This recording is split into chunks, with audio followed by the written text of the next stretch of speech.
On behalf of the Danish UN Association, my name is Sidi Omar. I'm one of the chairs here, together with you. On behalf of the Danish UN Association, we would like to open this meeting and welcome you all. And please, Annette Lind, the word is yours. Thank you very much. I'm a member of the Danish Parliament, and I used to be a member of the Defense Committee, but now I'm a member of the Foreign Policy Committee and the Foreign Affairs Committee, which is two committees here in the Parliament. First of all, I would like to welcome you as well here to Christiansborg. We have a lot of people here in the room, and we also have some people online. And especially a welcome to representative from New York and Christopher Ross, who is online from Washington. We have a lot of wars in the world. It's very bloody right now. And when we talk about wars, I think most of us think about the war in Israel and Palestine and the war in Ukraine. That's the wars that we are talking about mostly here in the Parliament. So why should we talk about maybe a forgotten war? It's very important that we talk about all wars in the world. And this war is maybe forgotten, but it's not forgotten where the people live. And therefore, we need some solutions. And therefore, I'm very glad that you have this opportunity to speak about Vestsahara, because if we don't do anything, it will get worse in the part where the war is or the conflict is, and it will getting worse in Europe. So this conference will give you and us some aspects of how to have solutions, and this conference will give some new bet on what to do. I was spokesperson for Foreign Affairs in the last term, and I ratified when we got the ratification for Sweden and Finland in the chamber to NATO membership. That was a very big day for me as a Norwegian spokesperson. It was on the 2nd of June, and it's 1.5 years ago, and we still is not at the goal line. But I think I hope we will be there very soon. I'm the spokesperson of the Nordic Council here in the Parliament, and right now we are speaking a lot of war in the Presidium in the Nordic Council. That was not something we did just 2 or 3 years ago. We did not speak about war, and we did not speak about defense and security problems. That's a new thing, but it's a very big thing right now. And in the Nordic Council, we also speak about opening the Helsingfors Agreement. That has not been opened for 50 years or 60 years, but I think maybe now is the time. So we have a work group now where we speak about Helsingfors Agreement and what to do with it. And one of the main things that is we speak about defense and security problems in the world. So with this, a few words, I will give the word and the floor further. I am leaving you right now because I have to go to a group meeting, but I'll be back because there has to be a host from the house, and I'm the one. So thank you very much. Enjoy your day and your stay here in the Parliament. Thank you very much. Thank you for hosting us. As the president of the Danish UN Association, I'd also like to welcome you. Both you who are here, also Polisario, who has come in from New York, and I understand Ambassador Christopher Ross is with us online from Washington. God knows what hour it is there, but it has to be very early at least. I'd also like to extend a heartfelt thanks to Norwegian United Nations Association and the Malmö United Nations Association for co-organizing this significant event. Your collaboration is instrumental, and a special acknowledgement also to the Danish Parliament members for their unwavering support to the conference, and a special thanks to you. I'd also like to mention our gratitude to the Civil Society in Development, which is abbreviated in Danish CISU, the charitable foundation of 15th September 1968 and May 1st Foundation Denmark for their generous financial support to the conference. Your contribution is invaluable to make this possible. Now, we're gathered here today to discuss, as you mentioned, a conflict that rarely receives attention it deserves, the conflict in Western Sahara. While Western Sahara does not make major headlines in the media, it is a conflict that has profound implications for the principles of self-determination. It has implications for human rights, and it has implications for international law. It is therefore our responsibility as global citizens, politicians, academics, and also activists to shed light on this overlooked conflict and work towards a just and sustainable solution. The Danish UN Association has a long-standing engagement with the Western Saharan conflict. For decades, we have been actively involved in various initiatives. We have been organizing a trip to the Tindouf refugee camps. We have been holding meetings and conferences like this one today. And we have also been engaging in press work and dialoguing with governments, parliament members, and other influencers. Our support for the UN efforts in advocating for a referendum in Western Sahara is unwavering. We endorse a peace process where international law and human rights are respected. Hence, we have advocated for an expanded mandate to the UN mission for the referendum in Western Sahara, and to include, we advocated to include monitoring of the human rights situation in both in Western Sahara and the refugee camps. We have also voiced our opposition to the EU's agreement with Morocco, which controversially include West Sahara. Norway, in contrast, has chosen a different path, excluding Western Sahara in its agreement with Morocco, and we hope that the Nordic countries can collectively work towards reigniting a genuine peace process. I look forward to a productive conference. Our goal is to deepen the Nordic countries' understanding of this long-standing, since 1975, conflict, and that poses a risk for escalation and also for drawing in more countries. We aim to explore this conflict. We aim to explore how this conflict can be resolved peacefully and also fairly, in line with international laws, and how the Nordic countries can contribute to the solutions, both strategies, but also in the states and also in civil society. Let's embark on this journey in a fruitful discourse, in a discovery and determination, in line with how these conferences should be held, seeking solutions. So, one more time, welcome very much. Thank you.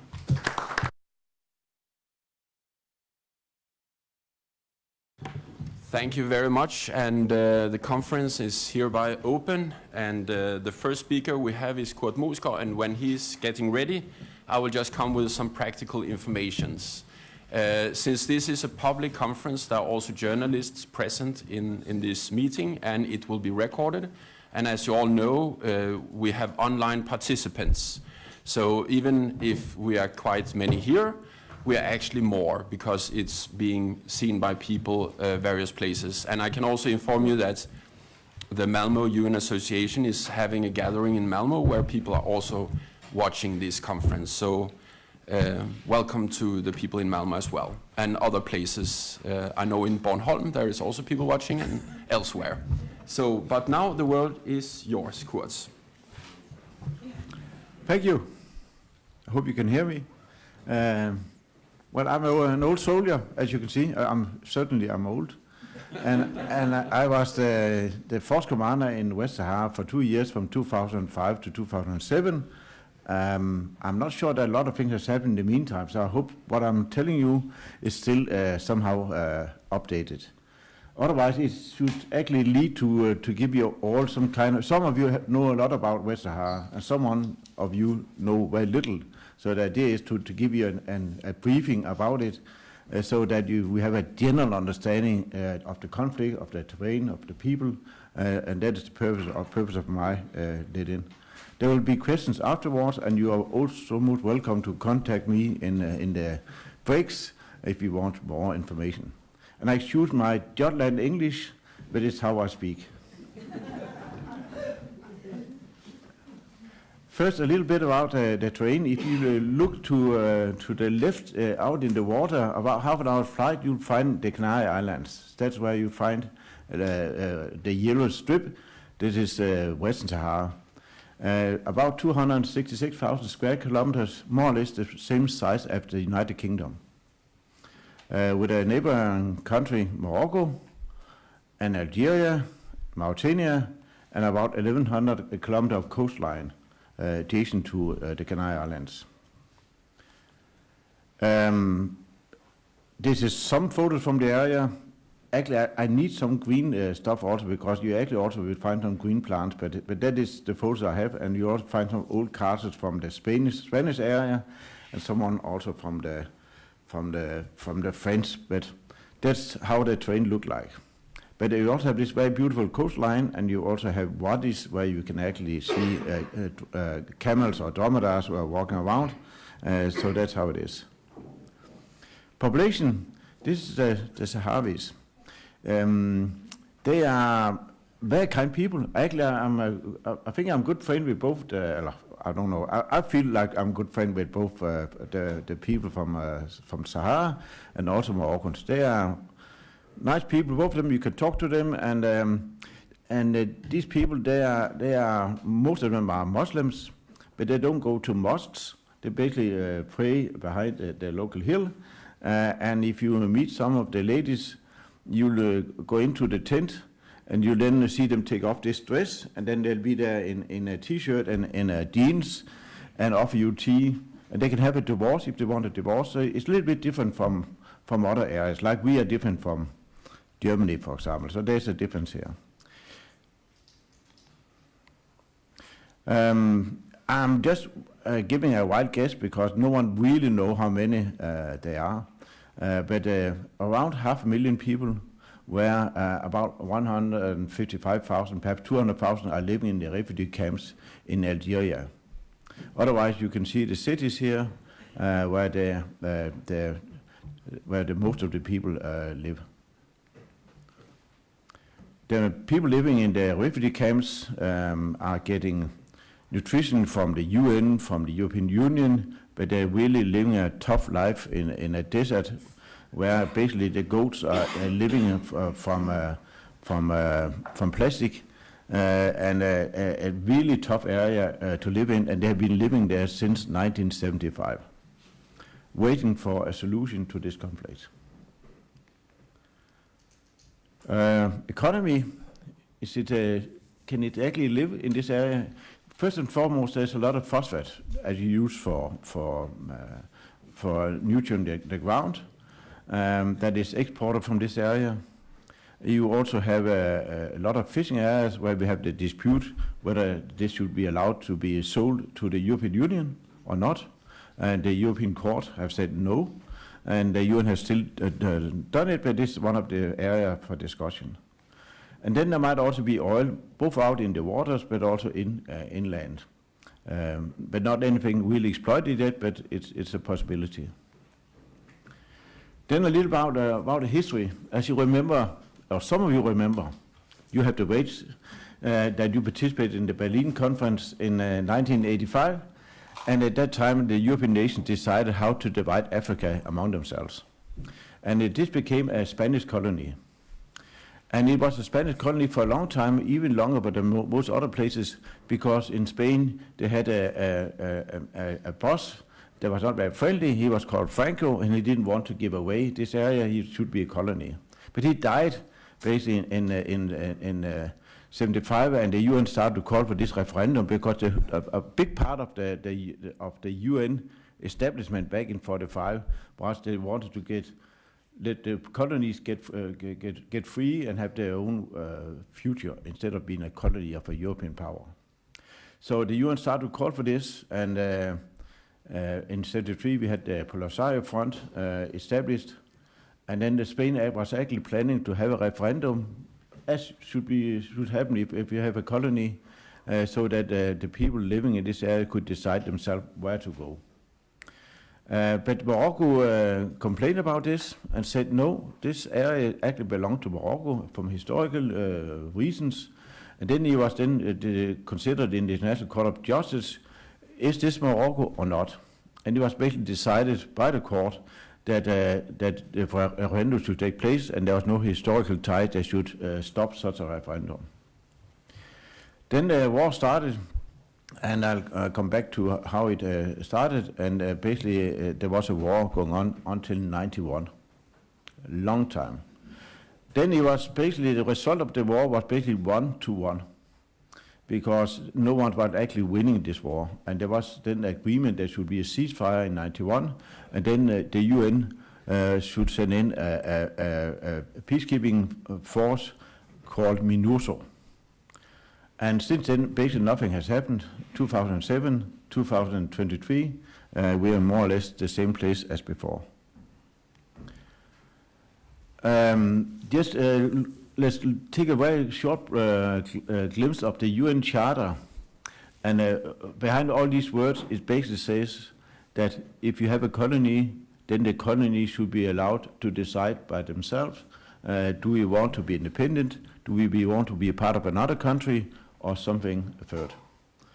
And I think we have tried this in this area also, would we wage a war to keep Greenland as part of Denmark, or should we let them decide themselves? That is basically the issue here. That is, should a colony be allowed to decide themselves? So in 1975 you had a very crucial year, because Spain was under pressure, both by Polisario but also by Morocco. And then Madrid, there was a Madrid accord, and they basically agreed with Morocco and Mauritania to hand over the colony to these two countries, with 2/3 to Morocco and 1/3 to Mauritania. And then Morocco marched in with the so-called Green March, with a lot of civilians, but also with a military formation, and took over the area, where Mauritania also took the southern part.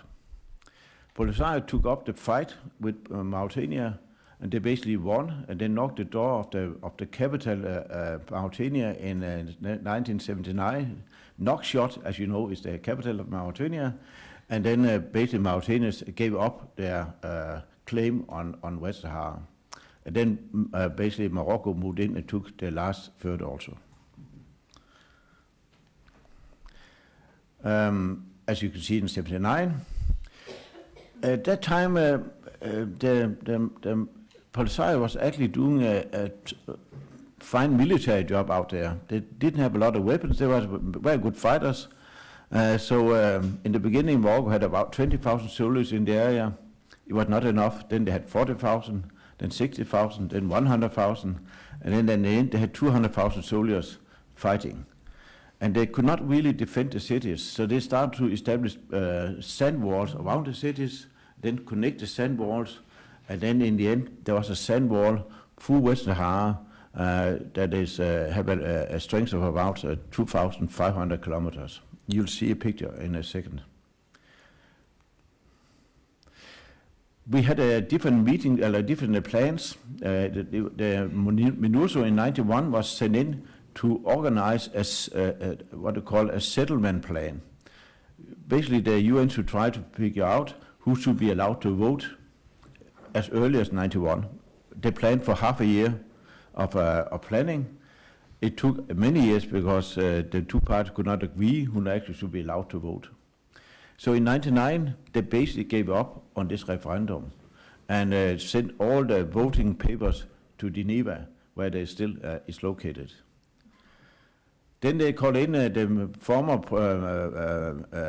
Minister of Foreign Affairs, Secretary of State, James Baker, to negotiate some solution. And he worked with the James Baker Plan 1 and the James Baker Plan 2.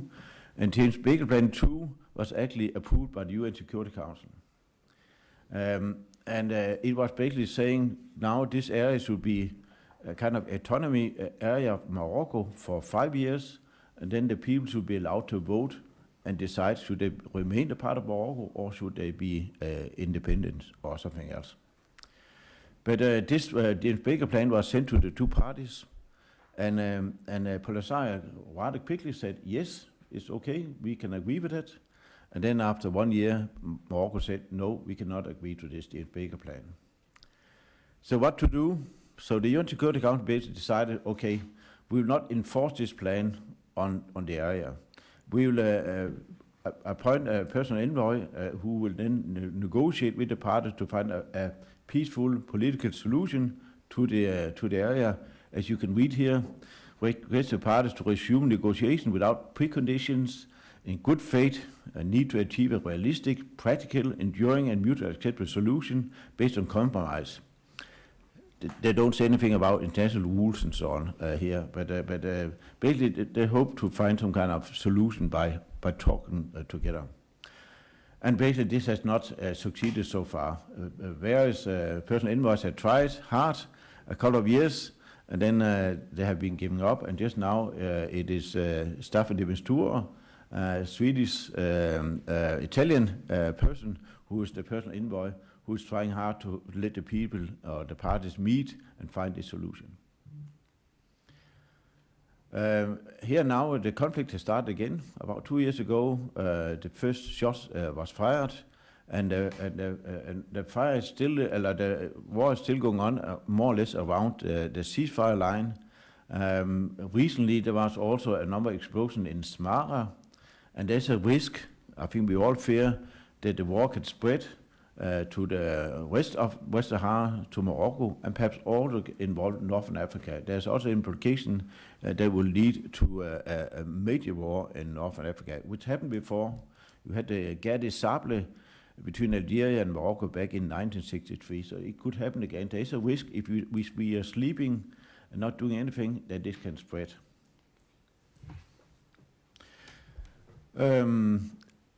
Morocco is not here today, as to my knowledge, so I just want to say some few words about what they have proposed of solution, because Morocco has proposed that there should be an autonomy for that Sahara region under Morocco. It's a pamphlet, and I just took the most important part of it, and as I don't mention Polisario here is because Sidi is here. I'm sure you'll mention what your views are on the situation. But the Morocco proposal is basically to give autonomy to the area.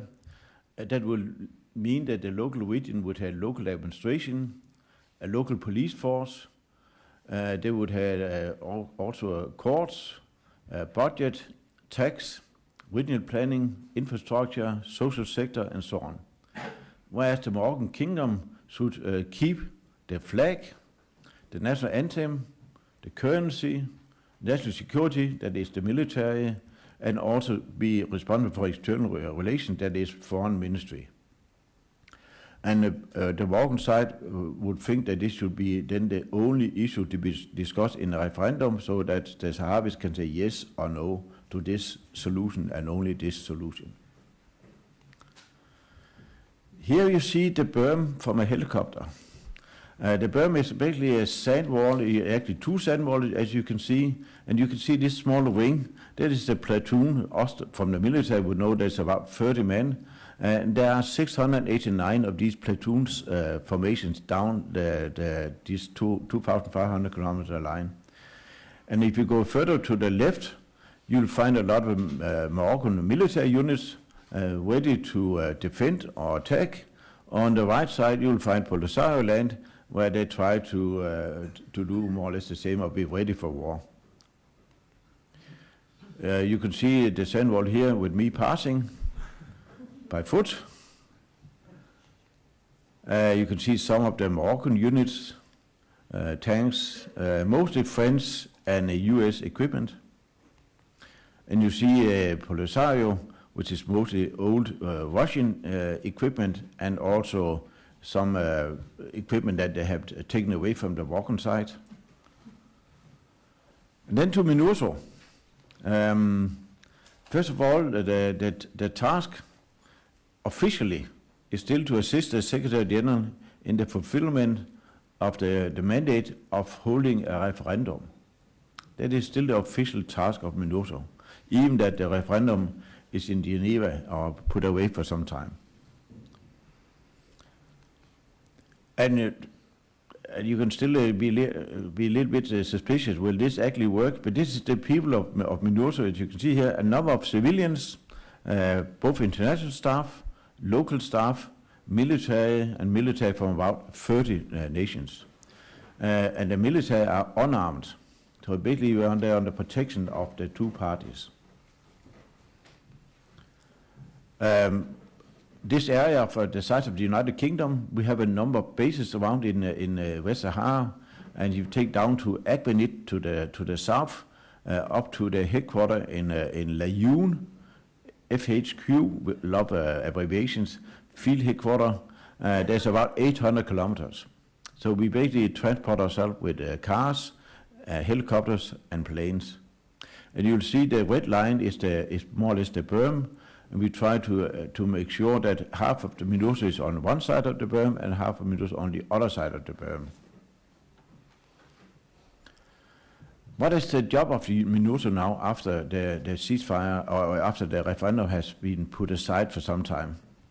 That is to make sure, if you now would say that Copenhagen went into war with Roskilde or two football clubs, then you wouldn't trust the other party. You had just been killing each other, so how can you trust someone who are just 100 meters away? If someone hears a loud noise, you will shoot back, and then suddenly the war would start again. So the job of the UN in such a situation, that is to establish some kind of buffer strip. Here it's 5 kilometers wide, where the two parties are not allowed to send in any military. And by doing so, then the risk of having an accident leading to a war will be less. And then there's basically a military agreement that will say that within certain areas you will not be allowed to put on new minefields, you will not be allowed to make concentration of forces to making ready for an attack, and you're not allowed to bring in new equipment like new airplanes or drones and so on. So this is the MINURSO job. That is actually to patrol this area, knock the doors, take photos, say to someone, oh, you built a new defense line here, that is not allowed. We'll report that to New York. Or you have now a concentration of forces because you have a big party in Tifariti, you now have a violation of the ceasefire. Or something like that on both sides. So this is the job of MINURSO, that is basically to control the area in this way. And it goes on by different ways. You see here my actually visiting someone out in the desert, and you can actually see some green in the back. Anyway, that is the special thing about this mission is that contrary to other missions, that the two parties do not talk together officially. So we, MINURSO, will have to talk to the Moroccan military, then move to the other side to talk to them, because there'll always be disputes or misunderstandings. So the MINURSO job is basically to be also to help to talk to the both parties to avoid escalation. Then we have also started mine clearing together with the parties. Actually, it's on a standstill now, but the idea is, seen from my perspective, as it started in my time, that is there is about 6.5 million landmines in Vestsahara. We would like to move them away before the refugees are coming back, because that meeting would be not so nice. Then words about human rights. There is the MINURSO is one of the few missions that has not the mandate to monitor human rights in the area. This is officially part of the Office of the High Commissioner of Human Rights to do this. But basically the human rights, this is what it says in the Declaration of Human Rights back in 1948. That is, we should have freedom of opinion and expression. But in real life, if someone take a flag and go to a corner of Layun, waving it, and it's a Polisario flag, you'll go to jail and you'll be beaten. If you say loudly that Vestsahara should not be part of Morocco, then you'll also be beaten and go to the black jail and so on. And if someone, as a journalist, I think Inge, you have tried so, you want to go and monitor this thing in the area, you will basically be arrested and be sent on a bus on a plane back to Europe. So they try to avoid someone will keep an eye on it. And also, I have to be honest with you, on the other side, you have refugee camps. Who is actually controlling the refugee camps about human rights? I know Polsaro said everything is fine, but we actually need some kind of monitoring on both sides. The latest report, you can see that the UN Secretary General is kind of concerned, and that is that the one who should actually take care of human rights or monitor this in the area, the Office of the High Commissioner, has not been allowed to get into the area for the past 8 years. So there's actually no one monitoring it. Amnesty International and others are reporting from it, but we don't have any verified reports, and that's why we need to have monitoring of human rights in one sort of another, and one way could be by giving this mandate to MINURSO. It has been proposed over time, for example, during the Obama administration, it was actually suggested by the US, the penholder in New York, that now MINURSO should have this right when they was writing the draft of the new resolution. But as Morocco then afterwards said to the US, then we'll pull out of the African Lion exercise, then the US actually said, okay, we're not going to fulfill this. So therefore, it's still not a mandate of the UN. That's the play when the parties are doing political stuff. That was the update. Very easy.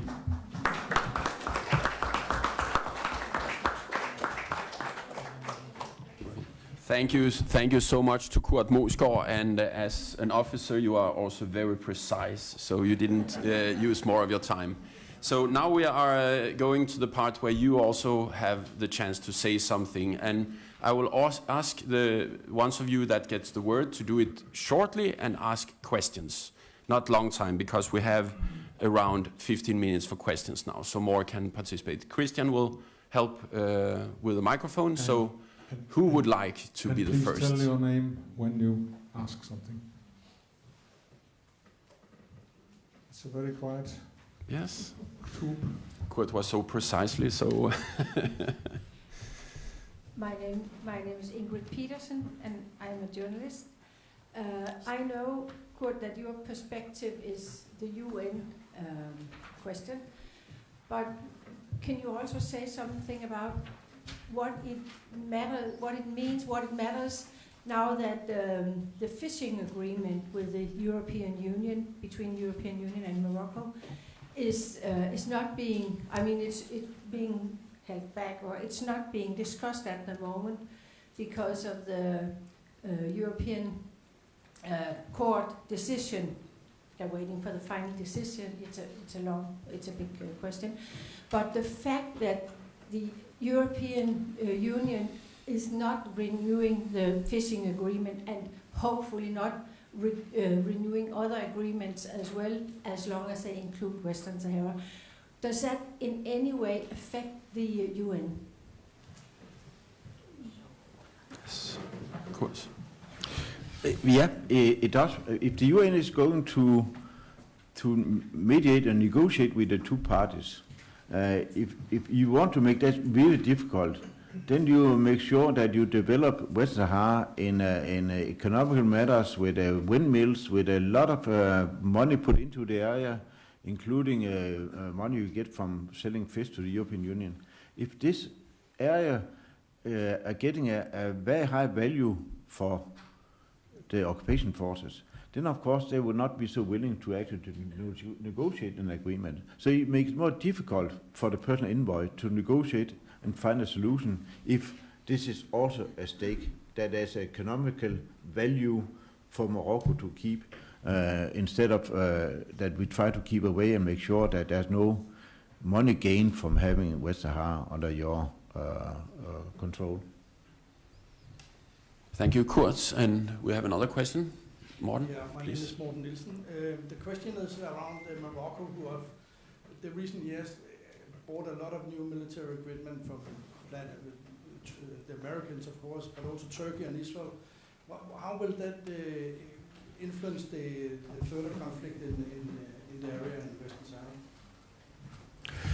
Yeah, you are completely right. Algeria and also Morocco is buying a lot of equipment. And the first thing is, seen from my perspective, I'm a military. Of course, I want more tanks and I want more artillery. That is really needed in Denmark. When that is said, then when you use too much money on military equipment and war, then of course there's less money for hospitals and for social development. So it will affect also both all the countries in the area that there's less money for economical development. When this is said, then there's a growing risk that this equipment will be used for something bad. Both Algeria and Morocco has about 30 million people, and it can be a really nasty thing if that was going to happen. Here now in the area, I think it's very unpleasant to be there, because in the old time you could move to close to the berm, and perhaps you could even shoot fire, but now you have drones flying all over it. So what will happen if I was a military guy and I know there was a drone up there, if I had showed my weapons, then I will be killed. So you'll start to disguise as a civilian, of course. And when you disguise as a civilian, then some civilian will be killed. And what's actually what happening in the area now, that is, if you are driving through the area with your car and some goats, and from Mauritania, then you might be hit by a drone attack.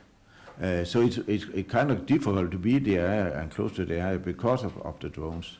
And when the drones are there, then you'll start to find other tactics. You might decide to make an attack in Smara or do something in Layun or somewhere else. If you wage a war, you'll see what the opponent is using, and then you try to adapt to it, and then the war will change its nature, like you see in Ukraine and in Gaza. Thank you, Kurt. Another question? Ahmed Figir, journalist. I have just one question about Polisario from why they didn't accept the autonomy system suggested by Morocco, and who many countries in the world see is a good solution for this conflict. And second question about what is the role of Algeria in this conflict? Thank you. Thank you very much. Well, the next speaker will be Sidi, coming from Polisario in New York. I'm sure he'll be able to answer why they voted and did not vote for that. As for Algeria, the official Algerian position is that they basically want Vestsahara to be able to make their own choice on the future. But yes, you have also right. There's certainly a regional competition between the two countries. This is also part of this. So someone, as seen from my perspective, you can always discuss is Vestsahara the one that is the problem for the two countries, or Vestsahara is being used as a play tool to make fool of the other. And I know there's someone from Algeria here, and they can also. I'm sure you should have a discussion afterwards to find out what is the reason. But I can only guess what is the reason for it. And but that's my view. Thank you. Thank you, Karen Henrik Petersen. My question. I have two questions.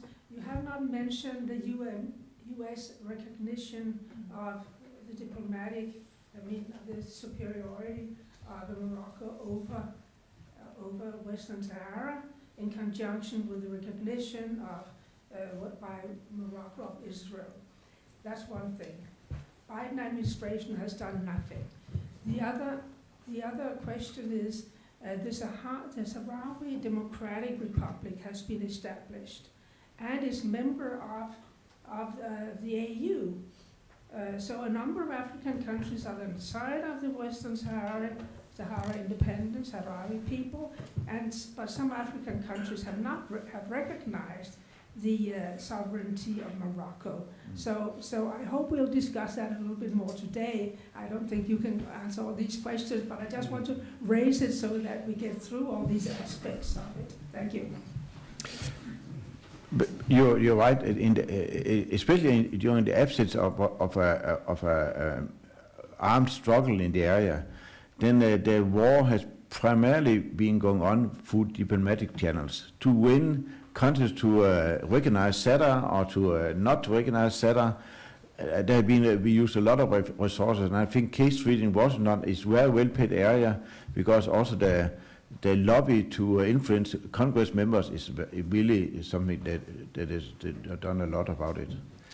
And you're completely right. One of the last things President Trump did during his administration was to recognize Morocco's superiority over Vestsahara. As part of the Abraham Accord, if Morocco then on the other side would recognize Israel. And then there will be something along the line given to Morocco, such as they would open a consulate in Dakhla in Vestsahara, which has not happened actually. So yes, Biden has not changed anything, but he's not also, as I see it, as my understanding, he's not implemented it either. So, but you're right, he didn't pull it back, and I'm sure that Sidi would also be able to give more information about this. But of course, what is happening just now is that Morocco is trying hard to let other countries, in this, especially the European Union, to do the same as the US. And Spain has actually, to some extent, done the same. Spain has then got themselves into trouble with Algeria, who would not anymore delivering gas to Spain. So you're having, whenever you dig this in this area, it'll be more and more complex, because it's something about immigrants going from West Sahara to the Canary Islands, to Ceuta, Melilla, the two enclaves. It's about gas delivery, and so when you dig down, it'll be really complex. When you get expert in something, it doesn't get easier, because you just get one layer down and you see so many things that's actually in contradiction. But this thing is a problem, and here now, as my understanding is that the relation between Morocco and France is not very good just now, because France has not adapted to this idea, and they have not adapted to this because in France, to give another perspective, is that in France you have a big Algerian minority and a big Moroccan minority. And they try to balance this thing with both Algeria and Morocco. So they have not adapted. So therefore there's really a lot of coolness. And that would make you think next time we have a resolution in the UN Security Council, would France then change its position because they're not so good friends with Morocco anymore? Well, they didn't actually. But you see this thing, and you also see Russia abstaining from voting the last time on the resolution in the end of October. Is that because they really think Polisario is their best friends, or is because it's let out of the Ukraine conflict? Because you see some of the results of Ukraine is that the two West and East are starting to use Africa as they did during the Cold War to win friends and enemies. But it gets just more and more complex. Yeah. Thank you, Kurt. Yes, please. My name is Birgitte Husmark. In the old times, then there was a proposal about the referendum, and Morocco turned it down. But has it any possibility to be a reality now with a referendum, with Moroccans invading more or less in Western Sahara, or is it necessary to find other solutions to the conflict? I think all is possible, because you sometimes just realize that the world changed overnight to something completely unexpected, Berlin War and so on. But here now, for me, it seems very difficult. But again, I think we have all, through our lifetime, experienced things that we didn't expect to be happening. And I think people living in Sahara, they look very much to East Timor, where Finn has been the SRST, because East Timor, and Finn is sitting here in Norway, because East Timor and West Sahara was considered more or less the same, and they succeeded in East Timor to have a referendum, because there was suddenly a lot of international interest in East Timor. And I think one of the ways forward is that actually the world will understand Vestsahara. And I think if you go to the parliament in Denmark and ask them, can you put on your finger on the map where Vestsahara is in the world, probably half of them will be able to locate it. So the understanding of this conflict, because the normal Dane or the normal people, person in Norway, don't have a clue about what this conflict is all about. So I think information is the way forward, so that our political level will start to say, this is very important. And I think for Denmark it's especially important, because you can hide a lot behind the European Union and other, but suddenly you might be sitting in the UN Security Council. And then the ambassador will be having to say, yes, I vote for this, or I don't vote for this. So in just in 1.5 years, we need to have a position, the right position on this, rather than just what is the easiest for Denmark. Thank you very much, Kurt. We have the last question. Yes. My name is Emma, and we have a question from the UN Youth Group watching live from Malmö. And they have a question regarding how Spain sees its role in the conflict as a former colonial power, if they take any responsibility or if they distance themselves from the conflicts. I cannot really answer on Spain. I can just see how I see it from the outside. Is that Spain is in 1975, the President King was actually visiting Layun. He was promising the people in Sahara, we will never give up on you. We will always defend you. And it lasted nearly 1 year. Then you had the Madrid agreement, where what I would say is an illegal thing. How can you hand over a colony? How can you steal a lamp and give it to someone else? And then the other will say, well, it's stolen, but it's now mine. You cannot do that. So basically, I think this is my feeling is this is an open wound in Spain, and you have actually sometimes had up to 50,000 persons gathered in Madrid to demonstrate in favor of Vestsahara. But in real terms, I think former PE Van Velsen said this is really a matter of international legality and practical policy.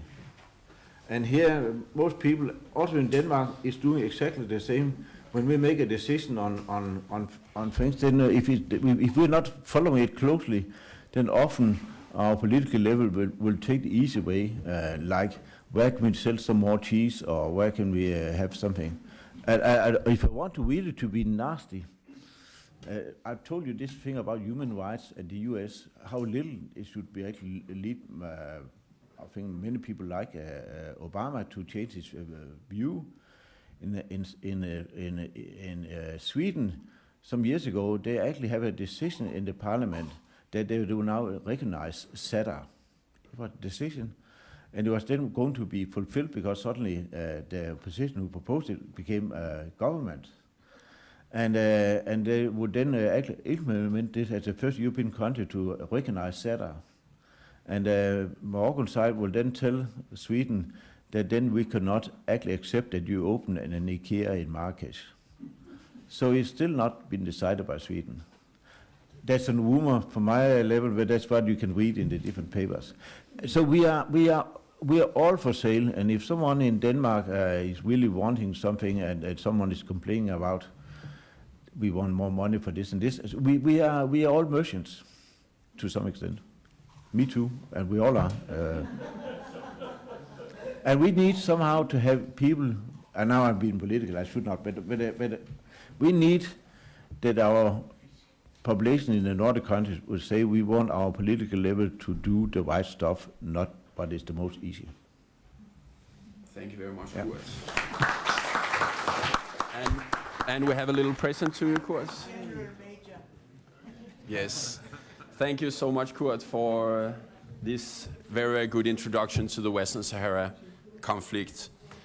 Our next speaker will be Ambassador Sidi Omar to New York. And while the two gentlemen are changing place here, I will also tell you that the Danish UN Association in 2020 the year of Corona, we actually sent a delegation to the French embassy also to be in dialogue with France about Western Sahara. So the question of France is also very interesting, and we are active on that area as well. But please, Sidi Omar. And we are very happy that you came all the way to Copenhagen. So the word is yours.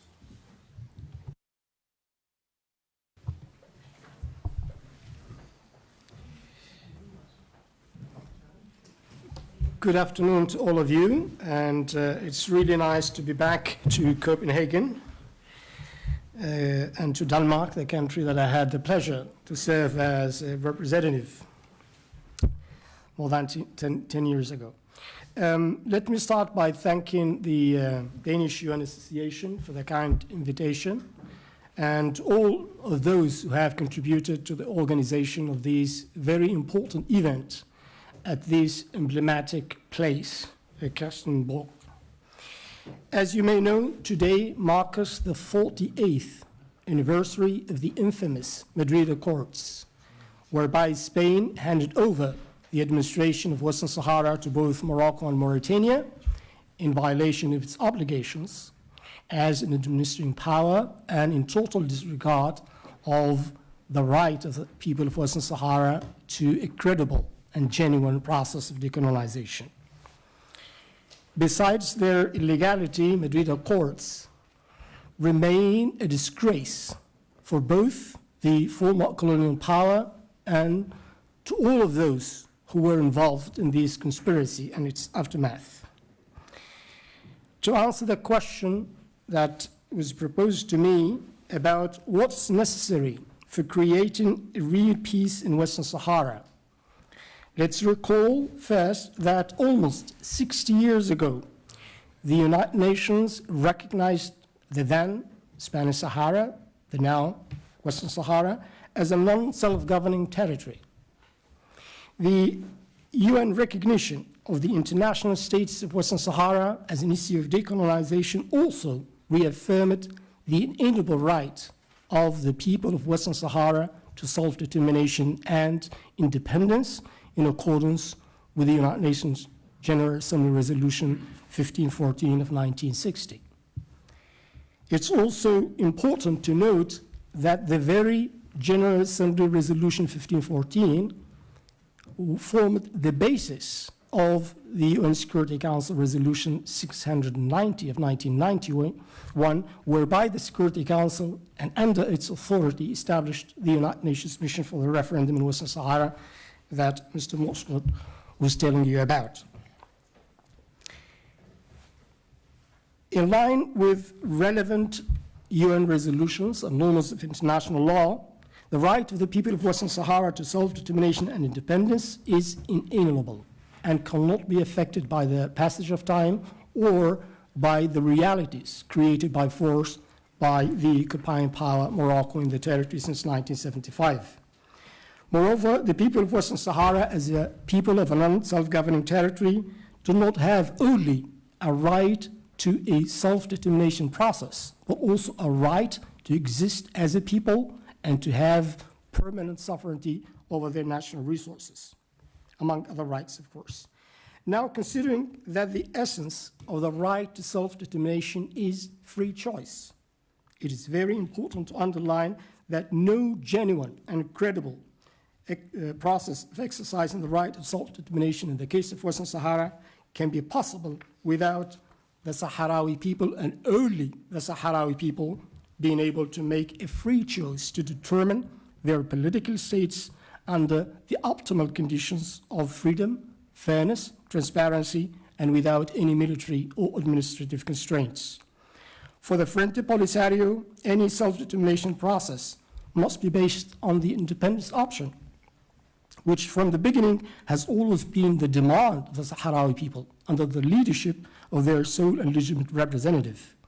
This legitimate national demand has also been cemented by decades of resistance against colonialism and occupation, culminating in the establishment of the Sahrawi Arab Democratic Republic, the SADR, in February 1976. Any process that would undermine the free choice of the people of Western Sahara or predetermine the outcome of their choice would therefore be inconsistent with the right of self-determination under international law and relevant UN resolutions. Furthermore, any approach that takes as its starting point the so-called existing political realities, quote unquote, in the name of realism or practicability is very dangerous. Not only because it cannot be conducive to a just and enduring peace, but because it would reward Morocco for illegally using force to occupy and annex a UN-recognized non-self-governing territory in violation, obviously, of the UN Charter and relevant norms of international law.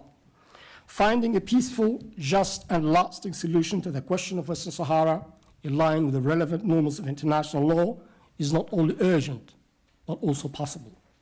However, for a real peace process to start and succeed in Western Sahara, there must be a genuine political will on Morocco's part to move away from unilaterally and forcibly imposed solutions and be willing to work with us through dialogue and negotiations to achieve a peaceful, just, and lasting solution in the interest of our two peoples and the peoples of the region.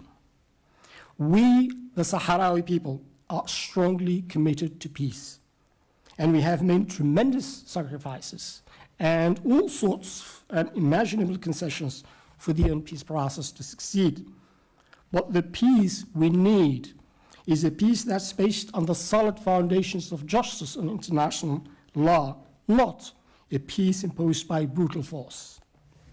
Because that kind of peace can never be just or enduring.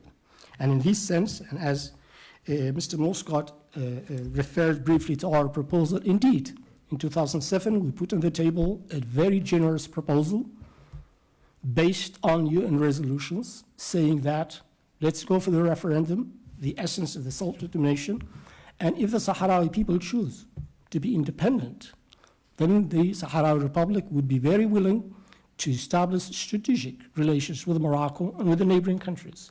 But first of all, we have to give the last word to the Sahrawi people. Now, those who are genuinely concerned about stability in North Africa should realize that supporting the autocratic regime in Morocco for whatever political or economic reasons is no guarantee of regional peace and stability, and that its continuing occupation of parts of Western Sahara remains a source of instability and insecurity in the whole region and beyond. For its part, the UN Security Council should realize that the passive attitude with which the Council has managed the UN peace process in Western Sahara over the past decades has only aggravated the situation and hampered the quest for a peaceful and enduring solution.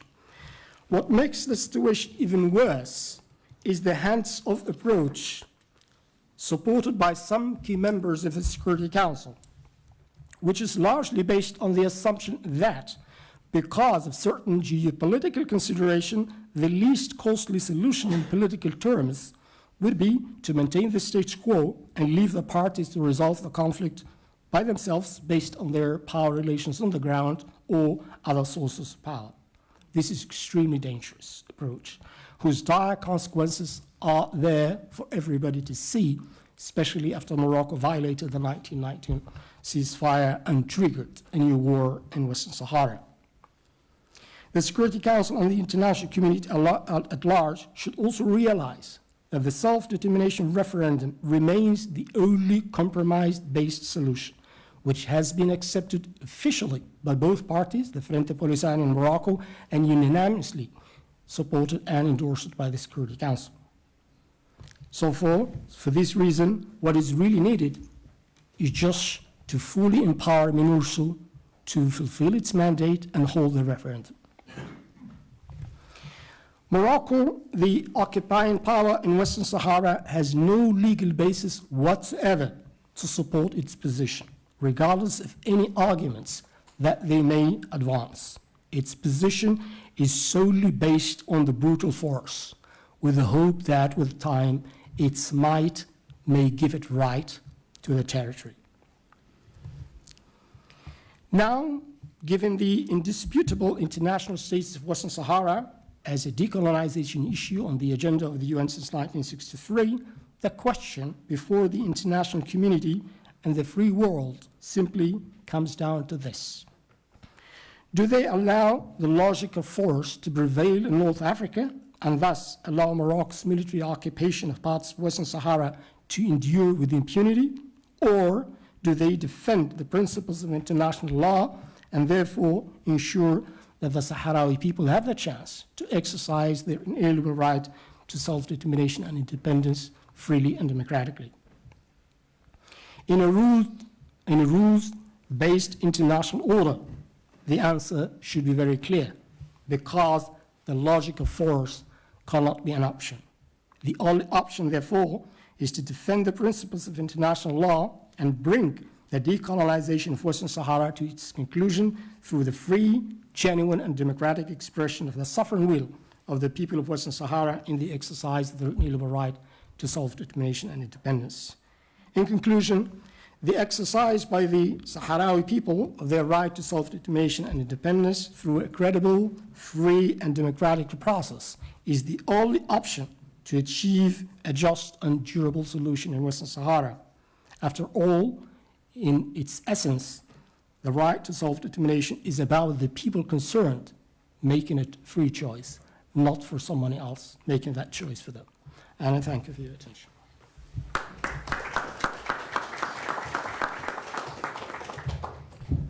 Thank you so much, Sidi Omar. And now we open up for questions again, and Christian Juhl will come with a microphone. So I would like to hear, yes, I already can see who has the first question here, so please. As I've already spoken, introduced myself, I have a factual question to you. But first, thank you very much for your clear presentation and outlining for us, you can say, the UN basis. Now, technically, who patrols the 1,100 kilometer shoreline for the fishery and whatever else is there? It's just something I don't know. So if you can spend just 1-2 minutes on enlightening me on this. Sure, that part of Western Sahara is under the legal military occupation of Morocco, so it's the Moroccan forces that oversee that part of our land. Okay. Yeah. I just have to.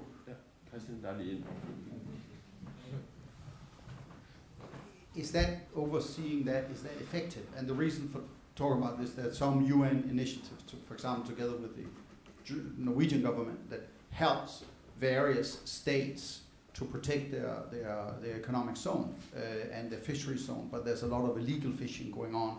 And it is, Namibia, for example, is a case in point, Mozambique has difficulties, etc. So can you give me a little bit more about what de facto goes on that coastal zone?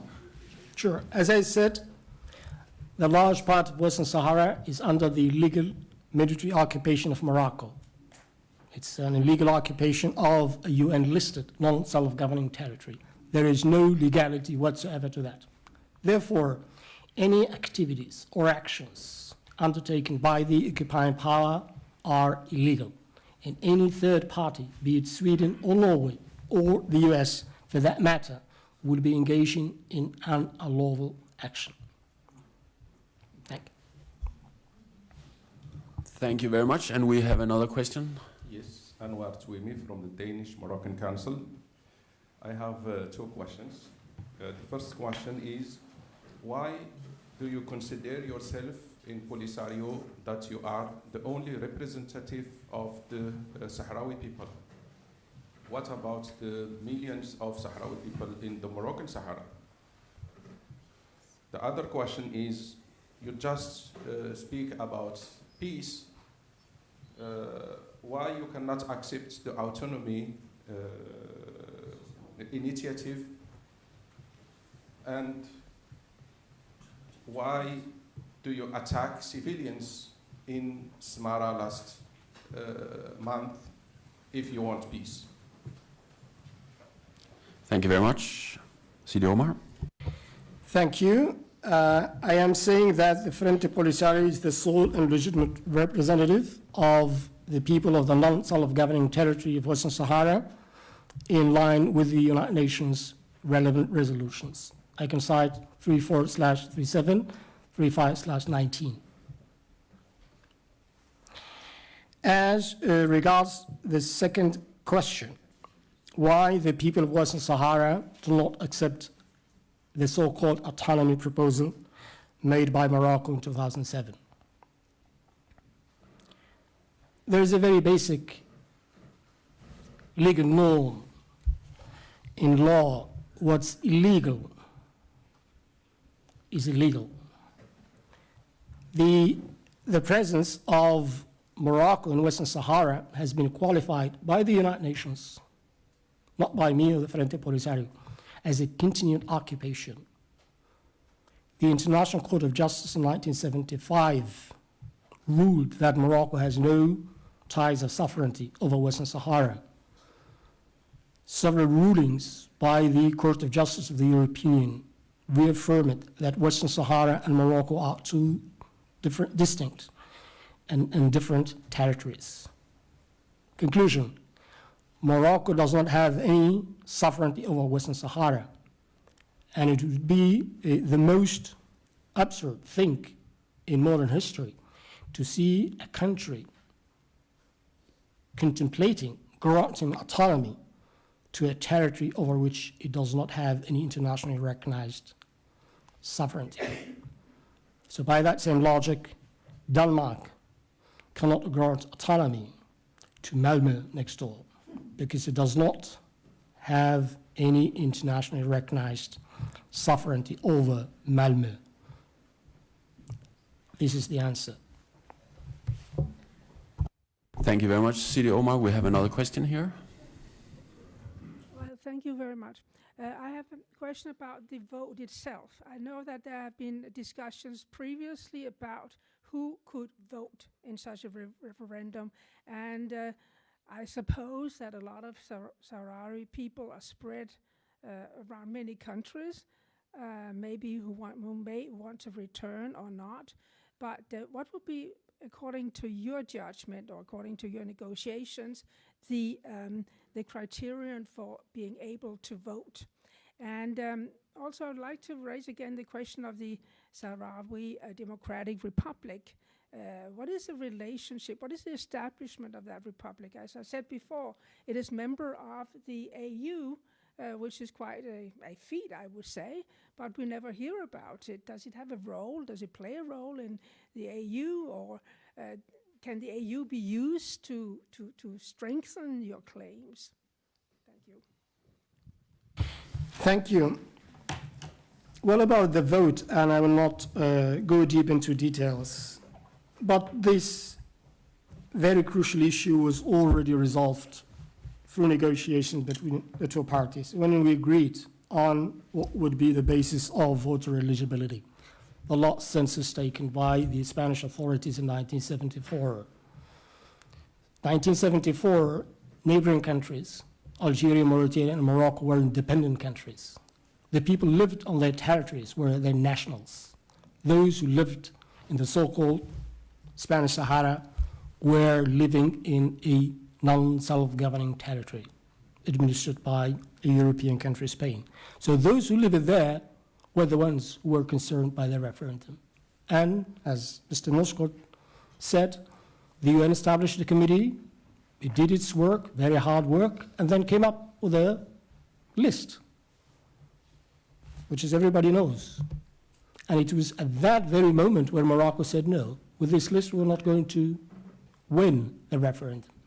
Of course, this did happen during a time in which Morocco transferred thousands upon thousands of its settlers against the basic rules of international humanitarian law that occupying power cannot transfer its citizens into occupying territory, trying to convince the UN that they were Sahrawis, and they were not. So the list is there. Now, if someone may argue, this is a very small list, this is a small population, this and that. This is an exercise of self-determination.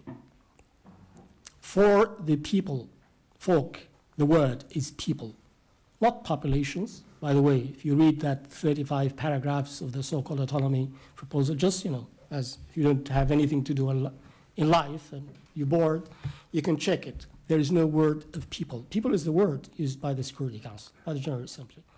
So that proposal is for some populations. Millions of Moroccans roaming around can also, that is an absurd thing to talk about self-determination. So the list is there. What is missing is one day, a couple of ballot boxes, and a genuine will to respect the outcome. And the Frente Polisario has said it once again, we will do respect the choice of the Sahrawi people. It is the occupying part of Morocco which is afraid of the free choice of the Sahrawis because they know very well that the Sahrawis will reaffirm their national choice, which is independence. The SADI is a full-fledged founding member of the African Union.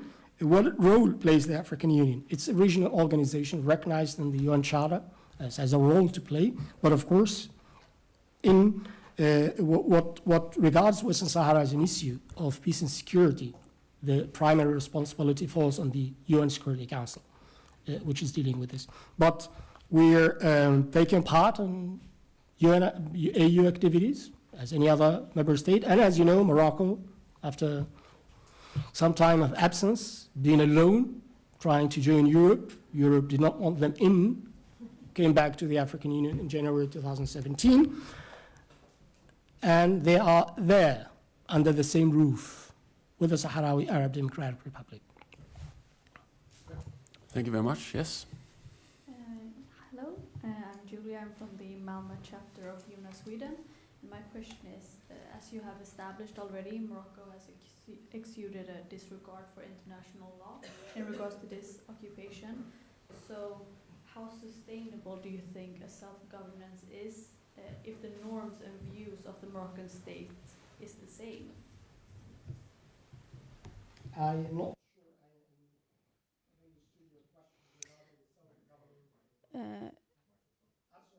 I'm not sure I understood your question, especially the reference to self-governing arrangements or something. Could you please repeat the question? Morocco re-enters negotiations and accepts a Western Sahrawi self-governance.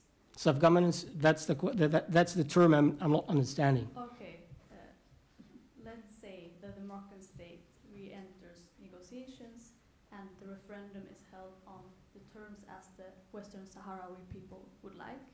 Okay. How do we ensure that Morocco still respects the treaty as they have not done so previously without ensuring that their attitude towards this issue has actually changed? Thank you, good question. Well, that's for the United Nations to take the necessary measures to make sure that the referendum process is conducted with all guarantees in terms of freedom, transparency, and then, of course, the measures to ensure that the outcome is fully respected by all concerned in this state, in this case, the Sahrawi people. But you're right, Morocco has demonstrated its bad faith. It has reneged on all its commitments. It's not a country to be trusted. And that's where the UN and the international community at large will have to play a role.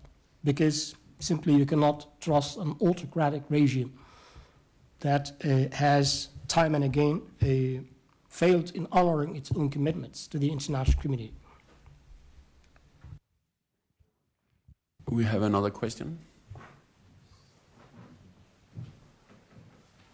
Thank you. Ahmed Sigir, journalist. I have just one direct question to Omar. What you can say about the development in Sahara, in Morocco, العيون داخل السمارة, and we need to be realistic if we need to find a good solution for this conflict. The people in Sahara living a normal life is a big development. They have school, they have hospital, and the mass of them is represented in the parliament in Morocco and participate. They have this member in the community of political. You don't see this it's really in autonomy system now. And I have one question about the relationship between Polisario and Hezbollah in Gaza. I have seen one article in Wales, in Germany, newspaper, that they say as is a big relationship between Polisario's front and the activists in Hezbollah in Lebanese. Thank you, Sidi Omar. Thank you. Yeah, I can say a few words about the so-called development in Dakhla Smar al-Ayun, but of course not in Morocco, because these are cities in occupied Western Sahara, not in Morocco. What is there is a situation of occupation. That's what's there. And if the occupying state of Morocco is claiming that it has developed, quote unquote, the occupied city of Al-Ayun and Dakhla and Smara and so on, that's a lie to begin with. And what is there, whatever that is meant for its own settlers who have been transferred into Western Sahara to entrench. It is military and administrative occupation. Second question, just, perhaps you are familiar with this, but I give you an example. If someone buys an article in a newspaper, infuses its own propaganda, the article is released, and that same source believes in that. The European Union statements on the allegations made by the gentleman are there for everybody to see. I'm not talking about Die Welt, a commission article. I'm talking about the European Union as an institution. And I do challenge the occupying state of Morocco to produce one report, one piece of evidence emanating from a reliable international UN or international European or African institution. So it is the old game exposed to everybody. So I advise the gentleman not to go down that road, because the state that practices state terrorism of state is the occupying state of Morocco, that used NABAM, internationally banned NABAM, against civilian Sahrawis in the beginning of the occupation, burying people alive, mass graves with people buried and unearthed with Spanish IDs at the time, using, and it's been referred to by Mr. Mosgaard, UAVs to kill civilians, not only Sahrawis, but also Algerians and Mauritanians. And who is saying this? Not me, the UN Secretary General. These are the facts, and I believe all you, ladies and gentlemen, love the facts. Thank you. Thank you. We also have questions from the internet, and I will say to all the online participants that it's possible to write on the Danish UN Association's Facebook page if you have any questions. But we have one from Jan Kjærgaard Hansen. What role does Israel and United States play in relation to supporting Morocco in relation to Western Sahara as extinguish them from being an independent state? Very briefly, the United States of America, since the beginning, was on the Moroccan side within the context of the so-called, Cold War mindset. Although that was the beginning, Green March, the so-called Green March, and so on and so on. But fast forward, the U.S. position is something that we can read and see almost everywhere. Mr. Mosgaard has referred to this in relation to the so-called proclamation of sovereignty by former President Donald Trump, that the Biden administration has not opened a so-called consulate in the occupied city of Dakhla, and so on. Israel is an occupying power, and it does behave as such, whether when it comes to Palestine or Western Sahara. Thank you. We have another question here.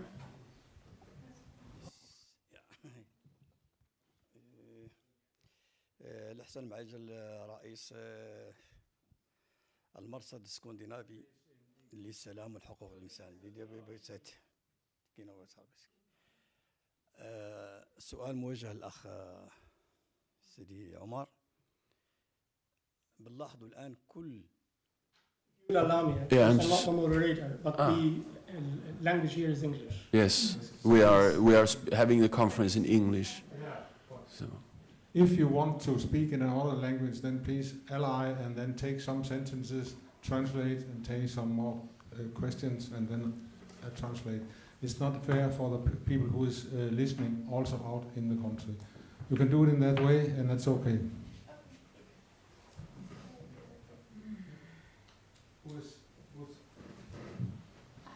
Yeah, you can translate. Yeah.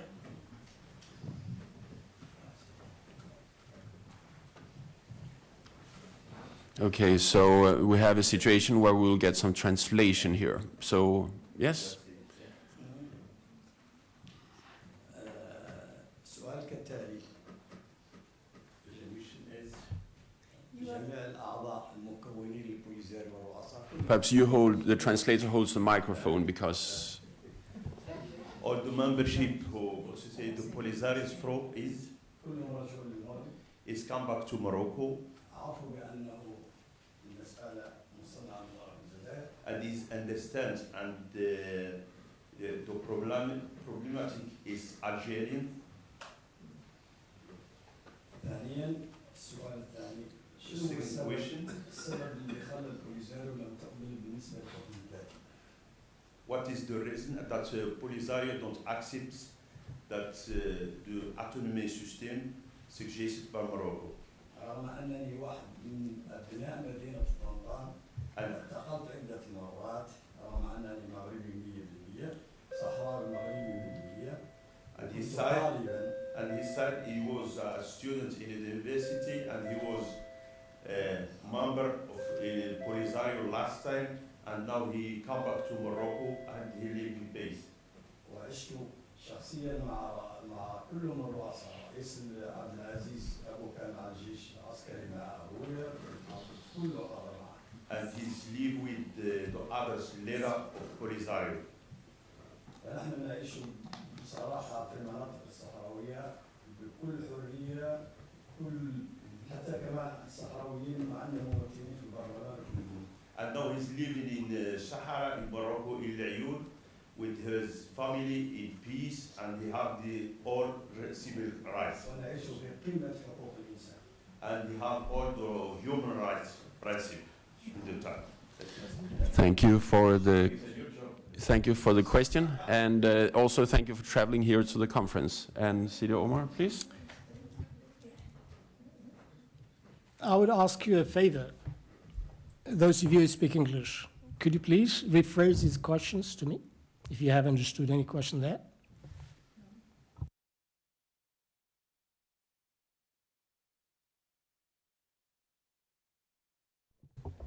About the autonomy system, why it's Polisario don't accept this suggestion if the search the base in North Africa and the Sahrawi area.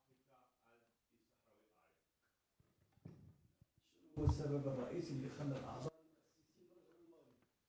why the membership, principal membership of Polisario is coming back to Morocco? Okay, thank you. Please sit down. Yes? The question I've already answered, and I think it would have been better had the Moroccan officials sent someone who really speaks good English so we can understand questions and answer them. Okay. I think if there are any other questions, yes, there is down there. And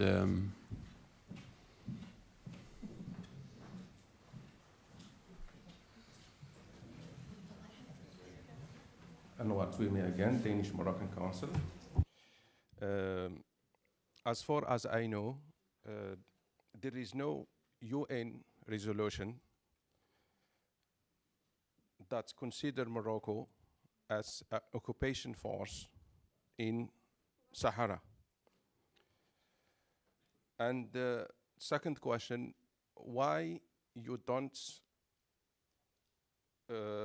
implemented a new solutions when we know and the United Nations know that since 1991 there is no other solutions in the table of United Nations in the autonomy solutions.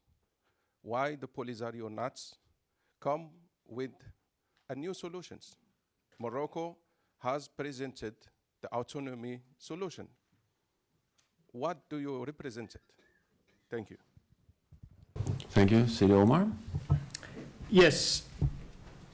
It seems you have a mobile phone and you have internet connection, right?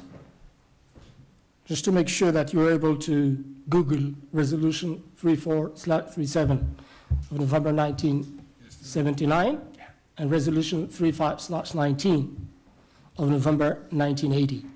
Please do have some time, Google them and tell us what they say about Morocco's presence in Western Sahara. I can tell you in English. Continued occupation. I'll give you some time just to share that information, useful information with others. You said that since 1991 there is no solution. That's not true. 1991, both parties, Frente Polisario and Morocco, accepted the settlement plan approved by the Security Council unanimously. Resolution 690, establishing MINURSO in April 1991. You may also check that. Referring to the so-called Moroccan proposal, you seem to not know the whole UN Security Council resolution. And that, I don't know if you're referring to a preamble paragraph, but anyway, there are two solutions on the table. And indeed, the Frente Polisario did present its proposal on the 10th of April 2007, one day before Morocco's so-called proposal. So there is our proposal. And as I said before, our proposal is very simple. Both of us have agreed before the international community that we should leave to the Sahrawi people to decide. If they decide, two options, by the way, if you are not familiar with that were given, independence or integration. If the people of Western Sahara choose independence, for us as Frente Polisario, it will not be the end, but we will be willing to consider discussing with our northern neighbors strategic relations, and even offering, it's also a very interesting proposal, you may, and even shorter, just 10 paragraphs, not 5 paragraphs, where we would consider even granting double nationality to Moroccan settlers, illegally now settling in Western Sahara, if they wish to settle and reside in the Sahrawi Republic, obviously respecting the laws of the Sahrawi state. We would be able and willing to discuss joint ventures in the exploitation of our abundant natural resources that are now being exploited illegally by Morocco and third parties. These are our message to our northern neighbors. And just for you to understand, I don't know if we have time, but since the discussion is this on this so-called autonomy proposal, to understand from the starting point on which the basis of these two proposals. Their so-called proposal is based on the brutal force, on the now and the past, arguing that the International Court of Justice did rule some legal ties and this and that, and you can check out the International Court of Justice ruling. Ours is future-oriented. We want to build a friendly and peaceful relationship with all our neighbors, Morocco included. We do not prejudge the choice of the Sahrawi people, although we do have the Sahrawi Republic as an established state. But we, being genuinely democratic, decided that we will accept the final word of the Sahrawi people. If they want to be Moroccans, that should be through a genuine process of self-determination. And we respect that choice. But if they would choose to reaffirm the national independence as an option, Morocco and the occupying state of Morocco should respect that. And you can see the difference between an occupying power wanting to legitimize its illegal presence and a liberation movement putting even in question, procedurally speaking, those of you who know the law, procedurally speaking, even the existence of its state for the sake of respecting the sovereign will of the Sahrawi people. This is two different mindsets between an autocratic regime that even doesn't respect the rights of its own people, but that's their own business, and a liberation movement that believes in democracy and the free choice of people. And I think all of us share this. This place is a symbol of the sovereignty of the people. It's not the sovereignty of a monarch who rules and reigns, as the case in the occupying state of Morocco. It is the people. And we have said it is the people of Western Sahara who should decide. So that's just for you being confused by the much talk about some proposal and this, which doesn't even, and believe me, I come from a conflict resolution background, and we do play roles of what we call territorial arrangements of conflicts, be it the Basque, an island, and this and that. It doesn't even serve as an exercise for that kind of territorial arrangements. Why is that? Because it's based on illegal basis. It presupposes that Morocco has sovereignty. Morocco doesn't have sovereignty. And if Morocco wants to grant autonomy, the people in Reef are there for them to apply whatever arrangements they want for them. So we're back to the main question, just to clarify the starting points. This is new proposal, and scholars and politicians and interested people should waste no time, because what is illegal, as I said, is illegal. You cannot make it. And as I said in my presentations, it's very simple and common sense. Either you go with the rules of international law, or you go with the logic of force. And we know nowadays in the world, in this turmoil in which we live nowadays, how the logic of force is changing the understanding of people around the world about what's happening somewhere that you all know. It's not the logic of force that will resolve problems, but the logic of dialogue and negotiations. But of course, as the cliche goes, it takes two to tango. The Frente Polisario needs a trustworthy interlocutor with whom to make peace. Unfortunately, the occupying state of Morocco and the ruling regime nowadays is not a regime that talks peace. It's a regime that buys more of Israeli UAVs to kill civilians. It's a regime that has, brought on board an experienced mentor of killing civilians to teach them how to kill civilians in Western Sahara. But that, of course, will not go anywhere, because for over 4 decades, these very small and peaceful people of Western Sahara have shown the world that we're determined to wrest back our rights. And whether Morocco being supported by Israel or the US or whoever, that will not crush our will. And we draw inspiration from people around in our continent, be it in glorious Algeria, kicked the French out, or South Africa, or Namibia. That's the continent in which we live, a continent for peoples who fought dearly for their freedom, with few exceptions, who had their independence granted by the former colonial power in exchange of maintaining the monarchical rule and so on and so on. Thank you. We have one very brief question and hopefully also a very brief answer on that. So please, yes. Maybe you have partly answered already. During the very little number of roundtables that the envoys of the General Secretary of the UN have tried to establish between you and Morocco, has there in recent times been any sort of a crack in the Moroccan points of view? I know they've never went into serious discussions with you, but do you know if there has ever been any sort of small openings from the Moroccan side? And yes. Very briefly, unfortunately, no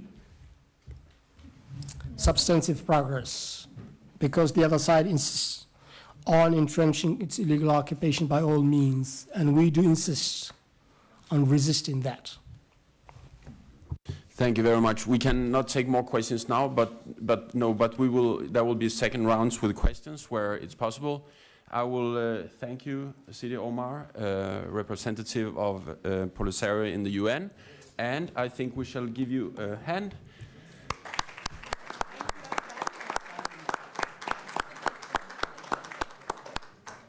Yes, and now we will have a break, but before we go to break, I will let you know that please be back here 5 minutes before, so it will be 20 minutes past 1 o'clock, because we start sharply 13:25 with Christopher Ross. We don't wait with starting, so please be back 20 minutes over 1 o'clock. Thank you very much.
very deeply into what the solution should be.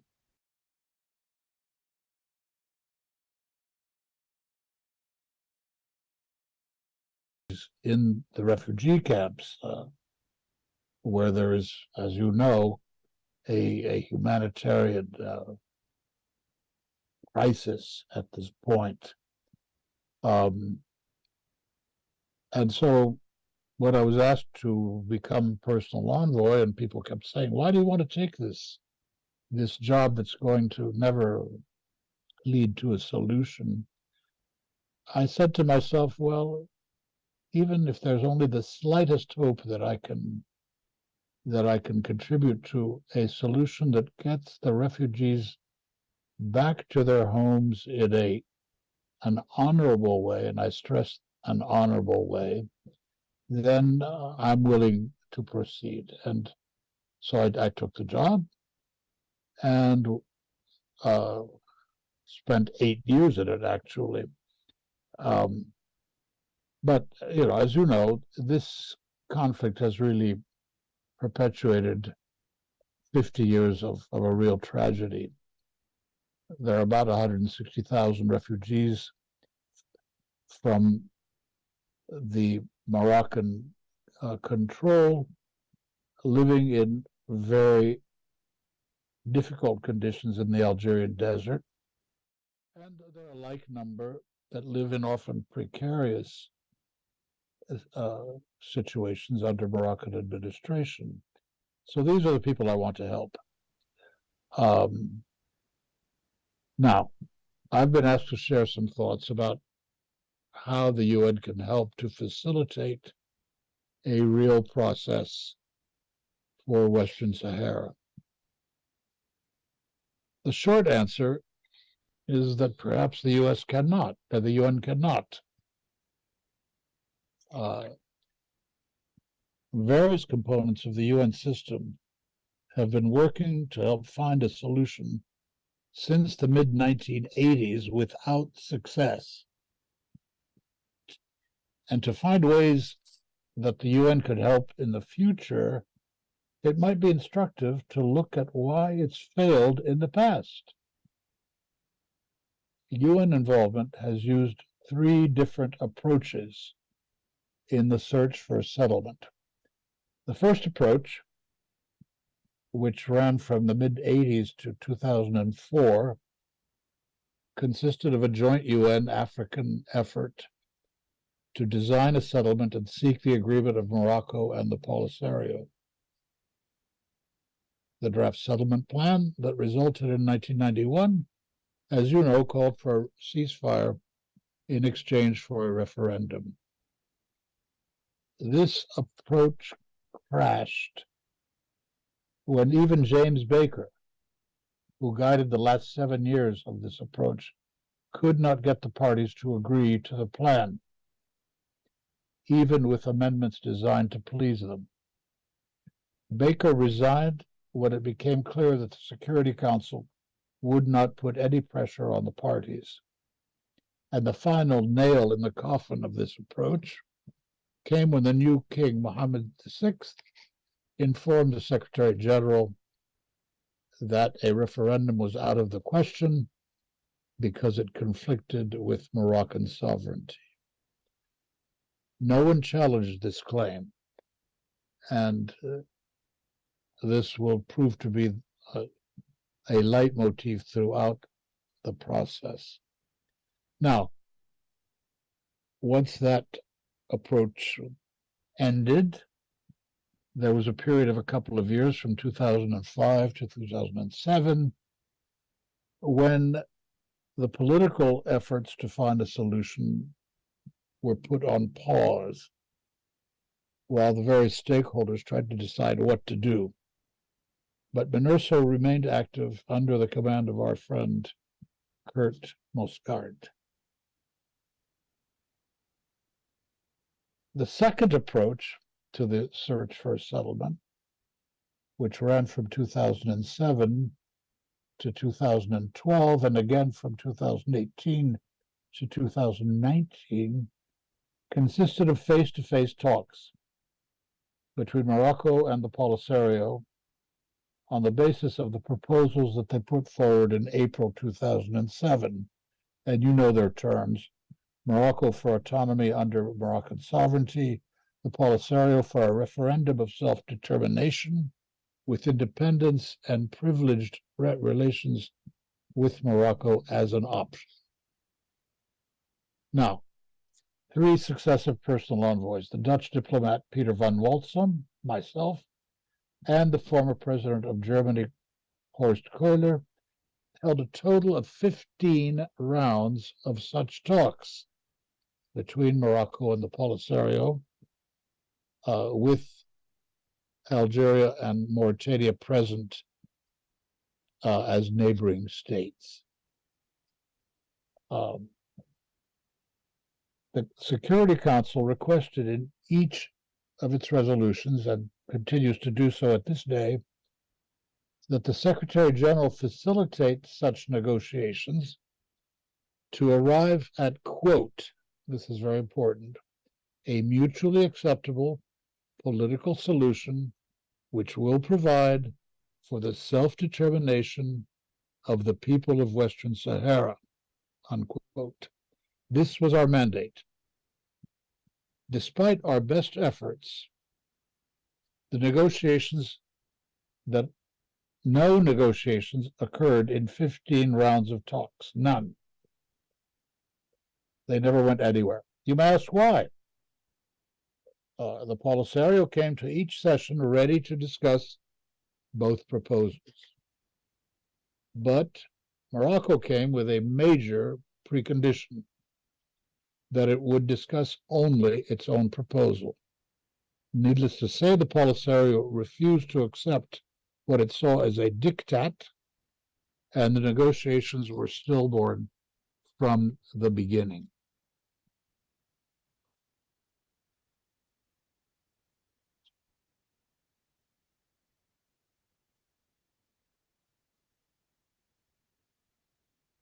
No boundary, looking for my papers here. You know, one of the features of this conflict and these negotiations, these discussions, has always been that every party studies every word very carefully. So one has to be very careful about what one says. What's Christian got to say?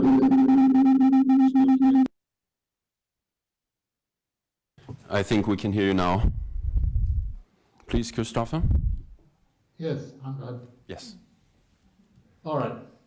So we had this first approach of the UN and the African organizations trying to design an agreement. We had a second approach of direct negotiations face-to-face between the parties. But after 15 rounds, there had been absolutely no movement for the reasons I've said. The Polisario was prepared to discuss both proposals. Morocco insisted that only its proposal was to be discussed, and talks basically entered stalemate right there. Now, because of that, I pushed the discussions into various issues outside these two proposals. These included confidence-building measures, natural resources, and human rights. Again, as the parties engaged on these issues, or on some of them, they refused to engage in a constructive way. They each preferred to camp on their own proposals. So we had a discussion of natural resources in Geneva. The Moroccans came with an enormous delegation, which was there to tell us all about all the efforts were being made with regard to natural resources in Western Sahara. And the Polisario came with a delegation of 2. One was our dear departed friend, Mohammed Khaddad, and the other was a very skilled full lawyer representing the Polisario in Australia, whose only intervention was to say that everything that Morocco was doing in the territory of Western Sahara was illegitimate.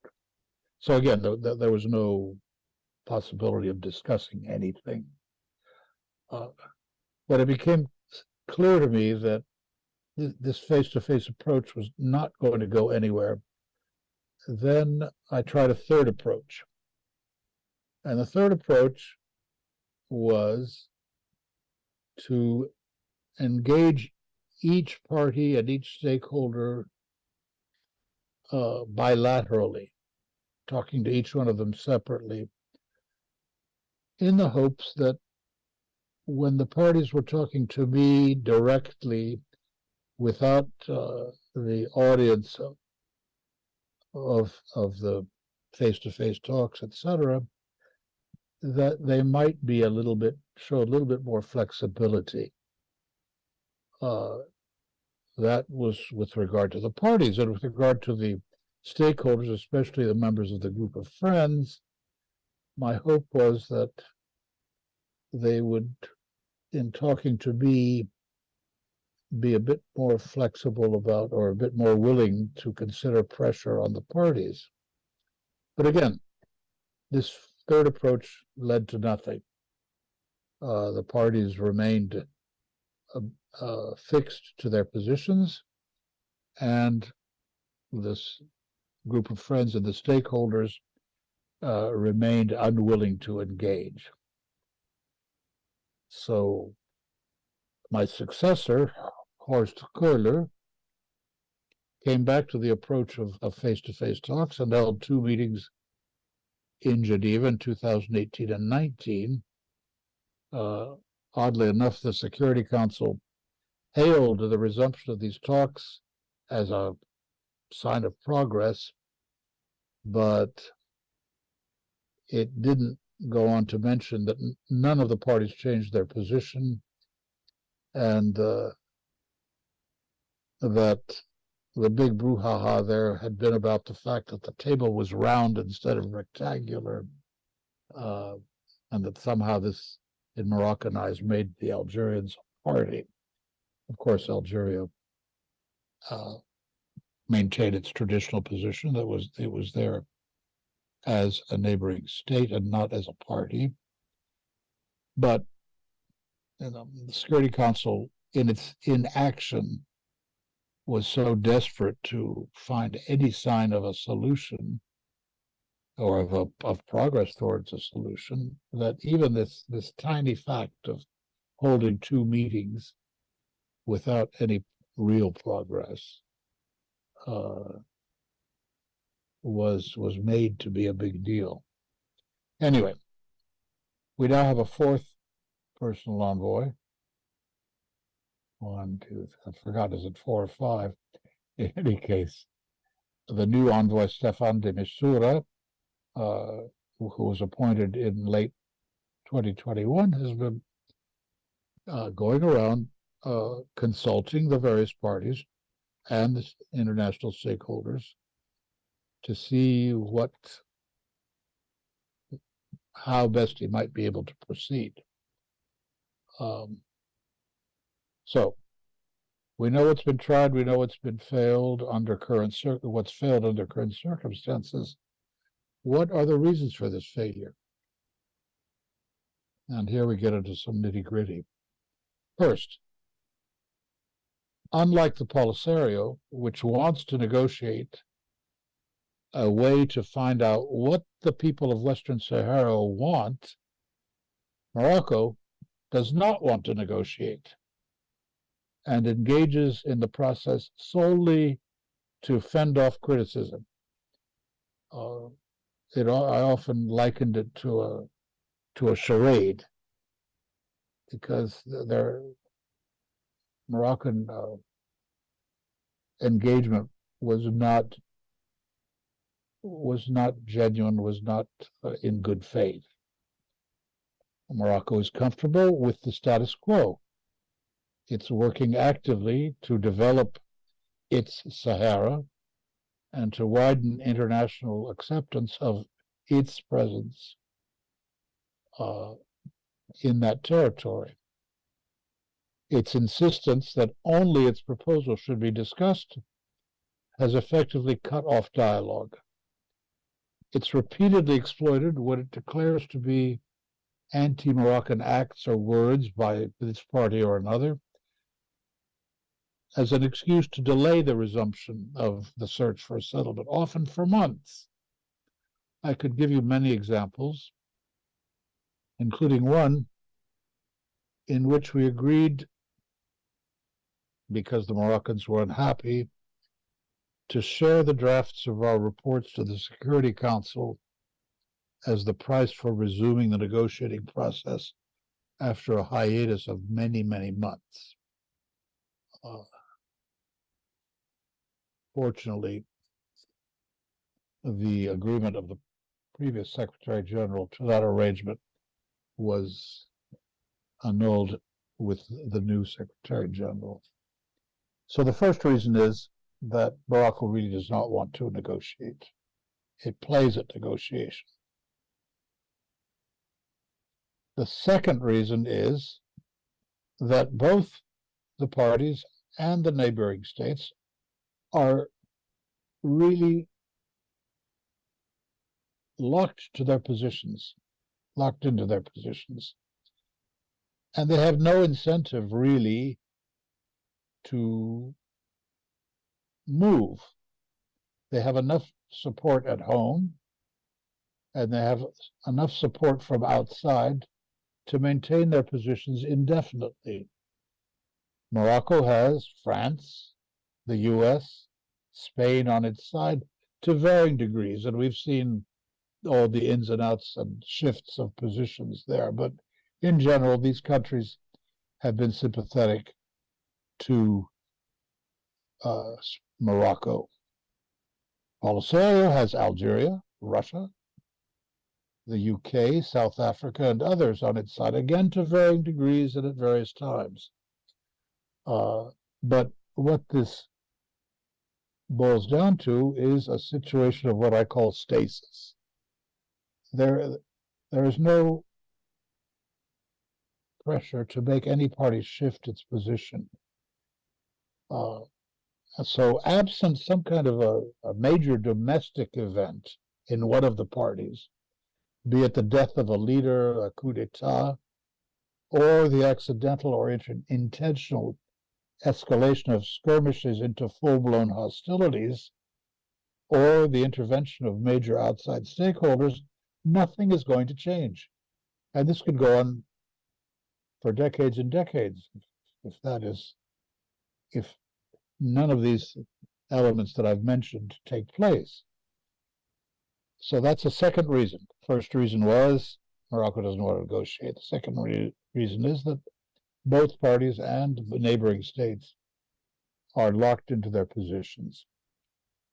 Third reason is, and this is really in many ways the most important, it is that the major international stakeholders, including the group of friends, remain divided. They want to avoid yet another entanglement on a very crowded global agenda, and they don't want to choose sides between Morocco and Algeria. It's instructive in this regard that France, which has traditionally had the closest relations to Morocco, did not follow former President Trump's lead when he recognized the so-called sovereignty of Morocco on the territory. It knew better. And the Biden administration, while it hasn't repudiated Trump's proclamation for fear that it might disturb the Abraham Accords, which of course have now found other reasons to be disturbed, the Biden administration has not included that proclamation in any of its rhetoric or opened a consulate, as was foreseen in Western Sahara. It prefers to express support for the UN process and for the personal envoy.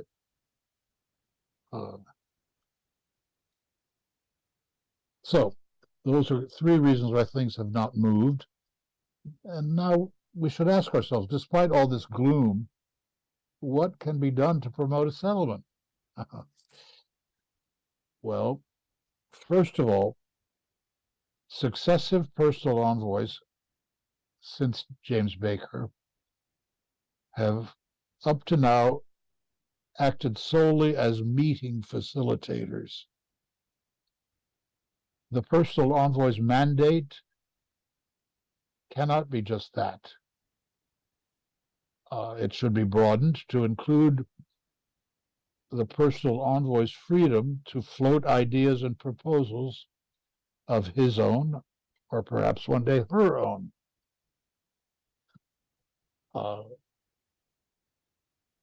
I put this very directly to the Secretary General after I left the job, but I don't see that anything has happened to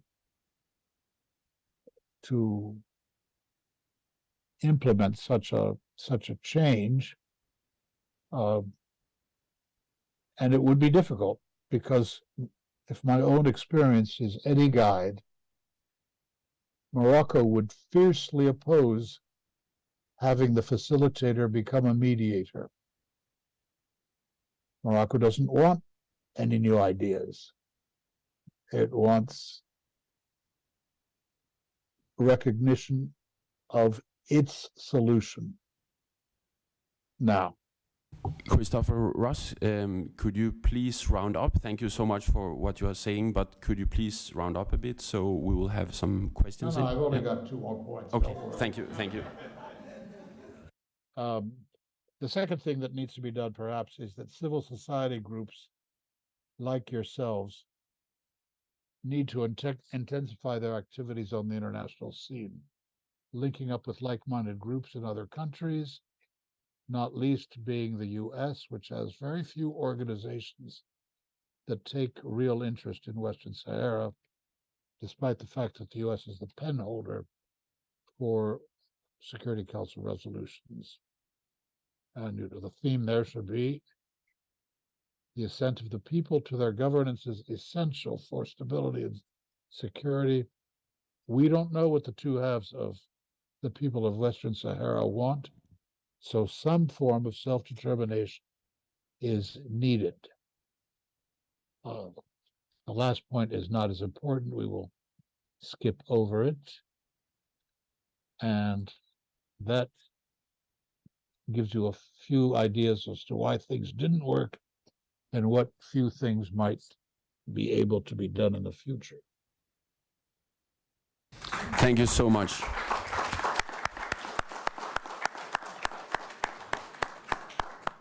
I'm not sure you could hear the applauses here from the room, but we will have a few questions. Thank you so much, Christopher Ross, for this very, very good presentation.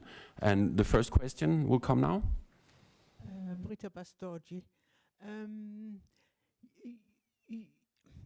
It seems like out from this experience for many, many, many years, it only ended at putting each side deeper in the hole in there.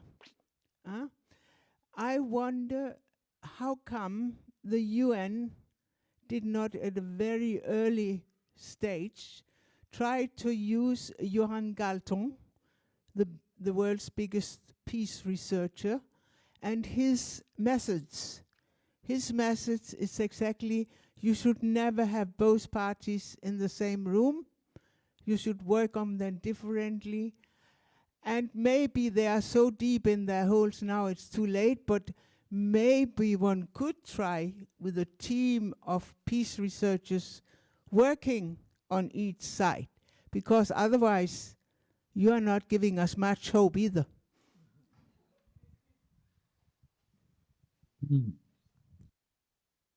Could you hear? I'm not sure yes. I understood what the question is saying. I think what it said was that the face-to-face should be put aside in favor of working with each party separately. Yes. Is that correct? Yes, that's correct. Well, I mean, this is where James Baker started.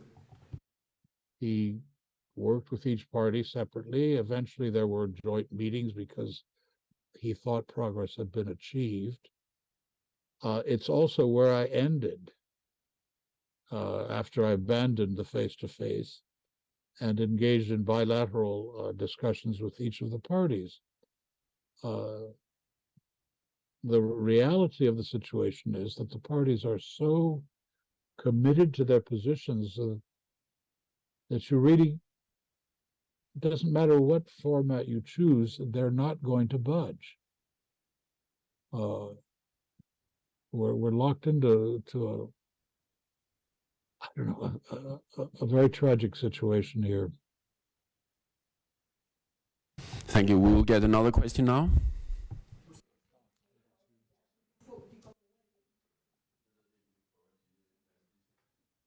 My name is Tue Magnussen. I'm from the Danish UN Association. I have a question. I was very glad to hear your proposals for the special envoys and for the role that civil society organization NGOs could play. But Denmark is also supposed to have a seat in the Security Council for 2 years in 25 and 26. Have you any good proposals that for how the Danish seat in the Security Council could be used in order to promote a solution and a sustainable solution to the question of self-determination of Western Sahara? Did you understand the question? It has to do with how can the Security Council be used to... Yes, Denmark will get a seat in the UN Security Council in 2025 and 2026. And do you have any proposals how Denmark could use its seat to promote peace in if Denmark will get the seat? Yes. That's an interesting question.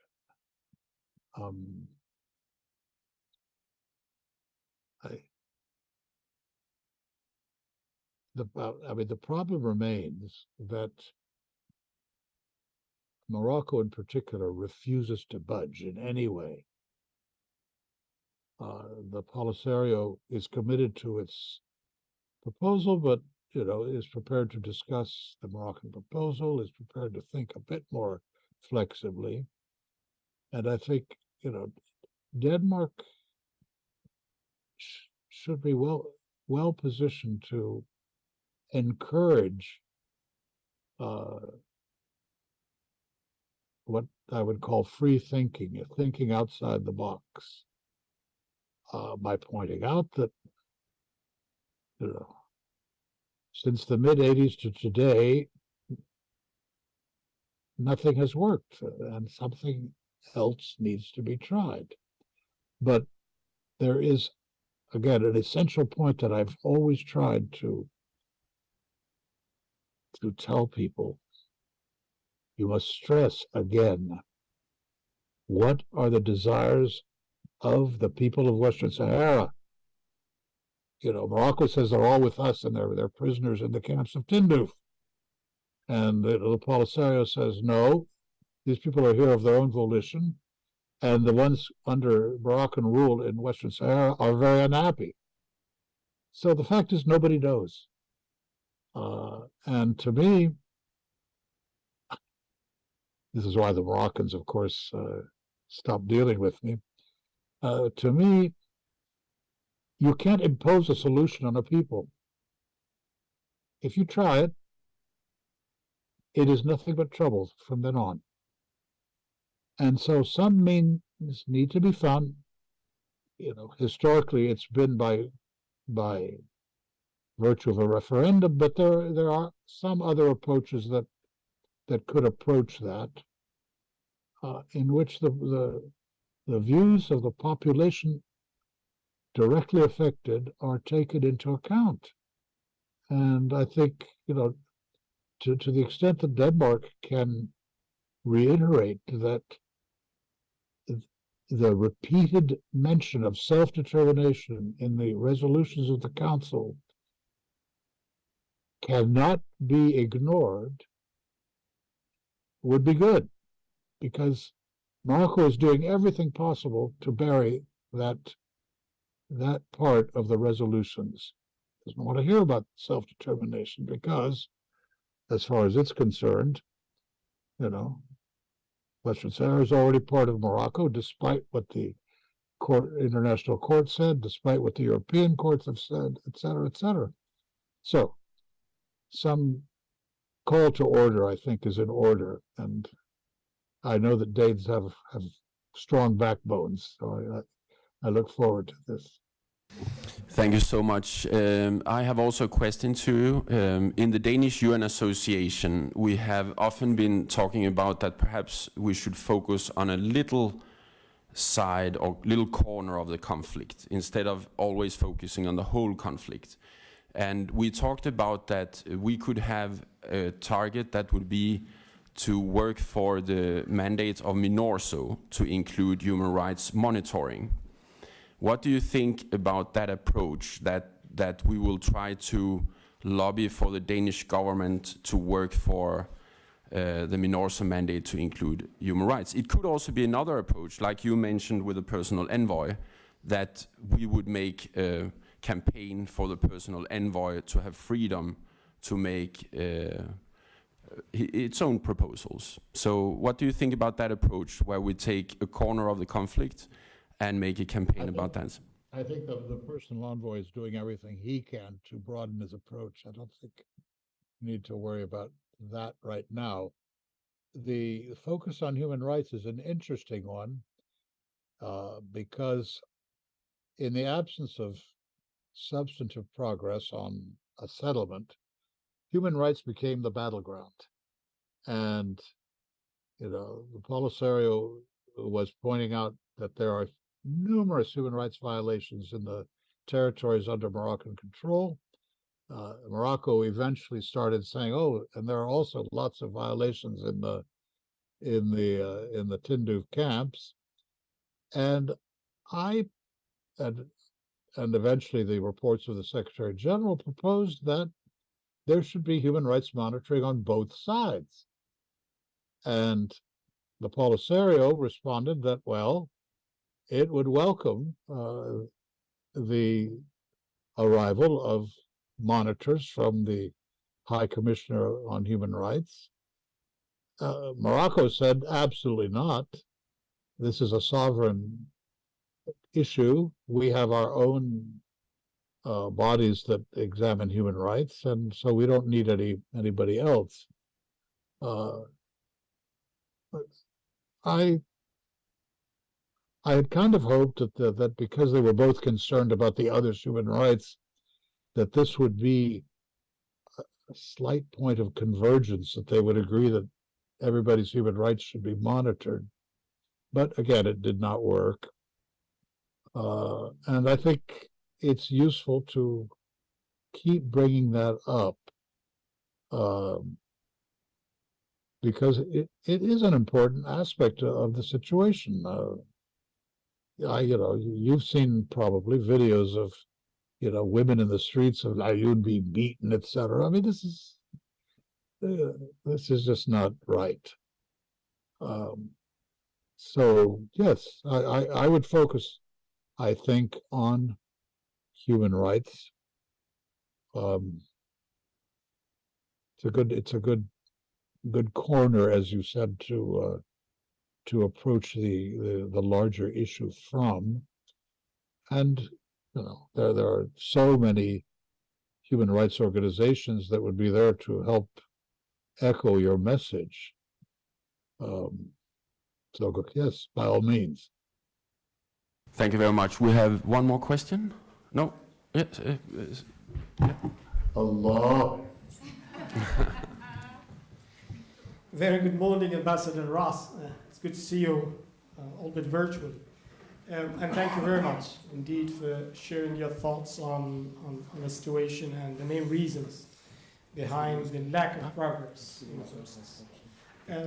What my question is, based on your experience, what piece of advice or guidance that you may give to the current personal envoy to at least try to make some progress, or at least not to find himself in a position where he would have to step down, as was the case with all of you? Thank you. Thank you very much. And Christopher Ross, please make a brief answer. Thank you. I know you're running late here. What would I tell him, which I have not done?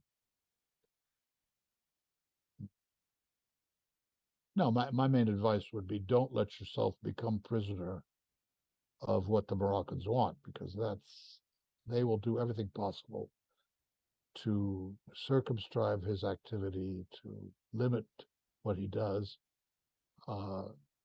Just a very quick vignette and then we're done. When I first took the job, I let it be known that I wanted all the UN agencies to come meet with me in a roundtable to discuss what they were doing in Western Sahara. And the Moroccans immediately said, "What? No, you don't need that. We are going to tell you what goes on in Western Sahara." So the advice I gave that I indirectly to him was always be on guard, because ways will be found to keep you within strict limits. So thank you all very much. This has been fun to do.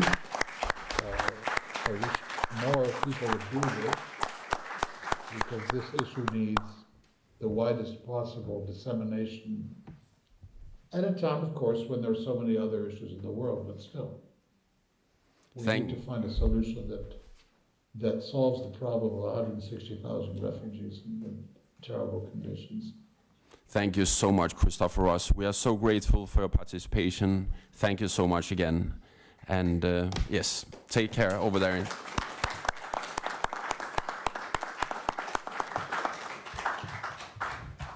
So we are moving to the next speaker here, and that will be Sia Spiliopoulou Åkermark from the Ålands Fredsinstitut.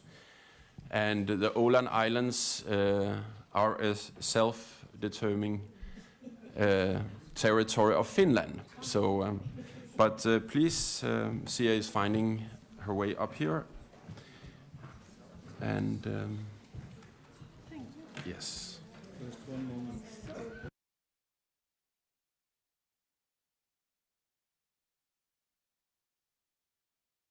This one? Yep. So, I'm. Sorry, now it disappeared. Okay. So I'm sure you agree with me that this is probably the least graceful moment to speak after so many extremely rich, extremely interesting, and a little bit conflictual positions that we have heard through the day. And we are heading for the discussion. So I will try to be the pragmatic lawyer in a sense. I said to myself, I will not take a stand clearly on the issue that it should be solved this or that way, because we have seen, as we heard Christopher Ross say, that the entrenched positions are part of the problem at the moment. I think you will probably see a little bit my thoughts on this, but we need to think in new ways. And I'm very grateful to be able to come here to discuss about how international law and how people who work with conflict resolution around the world think around this type of questions without myself being or pretending to be an expert on Western Sahara as such. So I'll try to broaden a little bit. Let's see how it should work. Perhaps it should be. It's so tired that it's fell asleep. But in worst case, I don't need the presentation. That's fine. I can move here also. Let's do it this way. Yes, so a quick repetition of what you have heard around, just the focal points that I think, because it's very easy to be distracted by the details of the happenings of nearly 50 years of events and different situations. I think that from a Nordic perspective, we do think of Western Sahara as one of the last big decolonization cases. It is perhaps, together with Greenland that was mentioned here, the two most interesting cases. And of course, I think what Denmark did with Greenland in the 50s was a little bit what Morocco is trying to do in the situation of Western Sahara. I said I was going to be a little bit provocative, and I'm happy you're alive, in the sense that the status was changed. The constitutional status of Greenland was changed. It was transferred from being an international matter to being a domestic matter within the administrative constitutional position of Denmark. And why I'm saying this is because one of my main arguments is that an intrinsically internationalized situation will not be less internationalized if it becomes part of the domestic legal order. So you cannot do away with the intrinsic international character of the situation. And of course, it is true that we have accepted in international law that there is external but also internal forms of self-determination. In the case of decolonization situations, as well as in occupied territories, it has been the external form that has been the dominating one. I will also speak, coming from the Åland Islands, of course I cannot avoid speaking later on a little bit about autonomy, because I think it is an interesting point. So, from the purely international law point of view, we have all these the ambassadors have spoken of many of all these resolutions. I would like perhaps to highlight these two last points.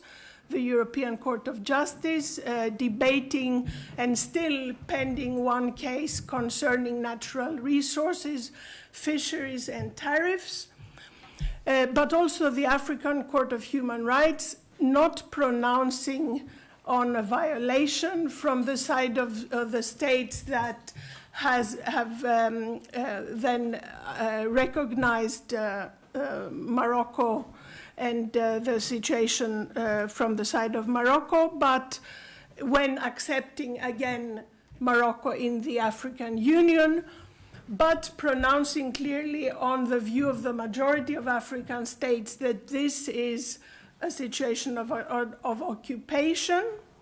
And what I think is really interesting, saying that the self-determination understanding under the African Charter is wider than the one we find under the international covenants, which only speak about a general form of self-determination of peoples.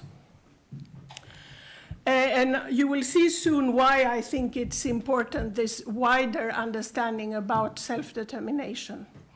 So we have two basic logics, and if one is a little bit pragmatic, we can say that of course, in some sense, the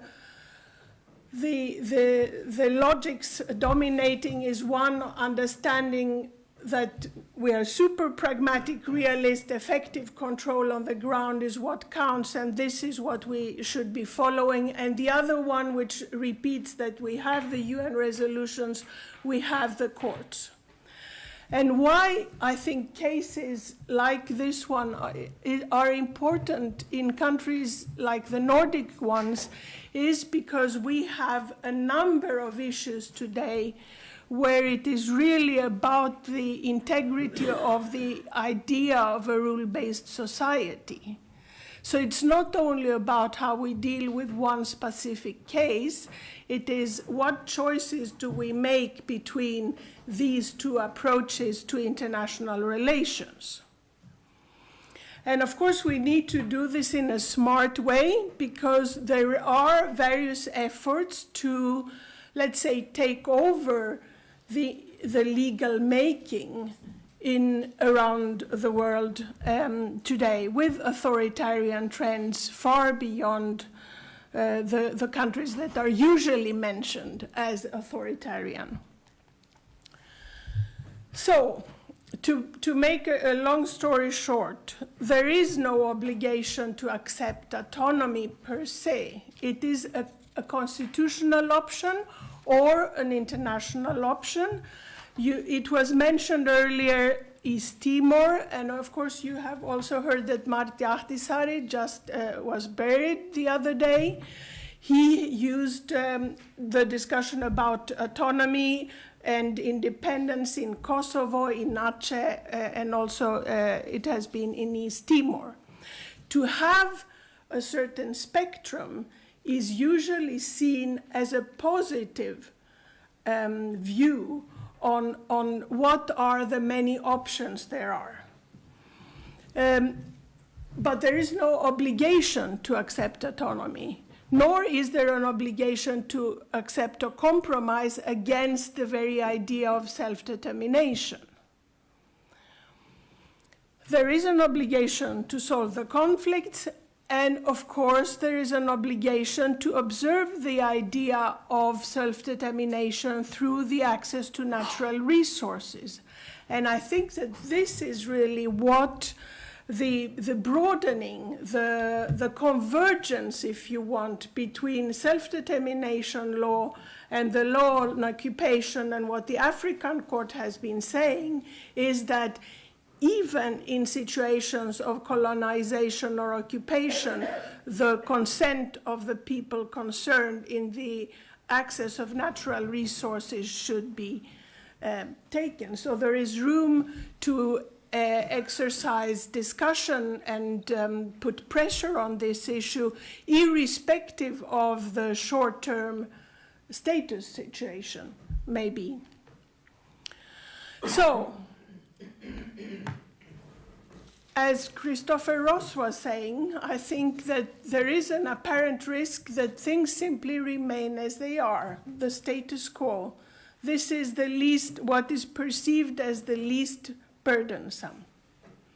But of course the costs, and this is what I'm trying to provoke here, a discussion of what are the costs of each of these choices that we make. And a cost here is, of course, that we do not discuss the issues of natural resources. We do not discuss the issue of the content of self-determination. We do not discuss one of the last cases of decolonization. There is also a chance that Morocco mobilizes the full power, the full military power that it can mobilize, and occupies Western Sahara fully. And there is the end of let's say, the discussion seen from the Moroccan point of view. There is the choice or the self-determination of external form as independence for Western Sahara, but there are also possibilities of associated states as a form of independence. There is also the Tanzanian version, which the Zanzibaris would very much like to discuss further upon, of a federal union with two, at least on the paper, equal partners.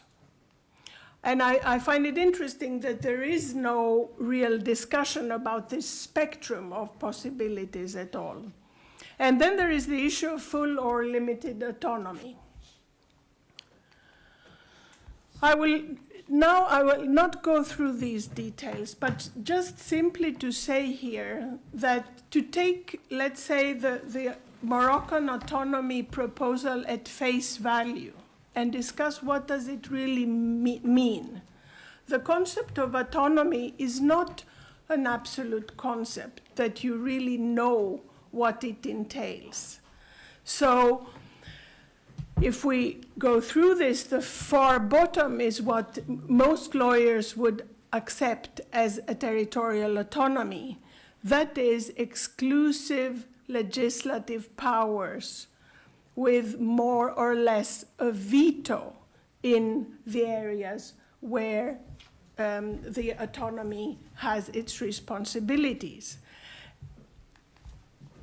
Which means then that you need to look at both how is the division done and how are then the special conditions looked at, but you need to look this balance of the elements of separation versus the elements of integration in such a proposal. And I think that what we see, it's very unclear in the proposal. I hear the ambassador saying that we should not even look at the proposal of autonomy because this is not a territory that is to be disposed by Morocco, says the ambassador from Polisario. However, we have seen that if you look at it as a disputed territory, a possibility of discussing autonomy is at least theoretically possible. So for all those states that are more on the side of Morocco, autonomy is still an option. And for those states, they have to make this analysis of what level of autonomy are we discussing about. Is this a true, full, exclusive autonomy or not? And how are the elements of separation arranged?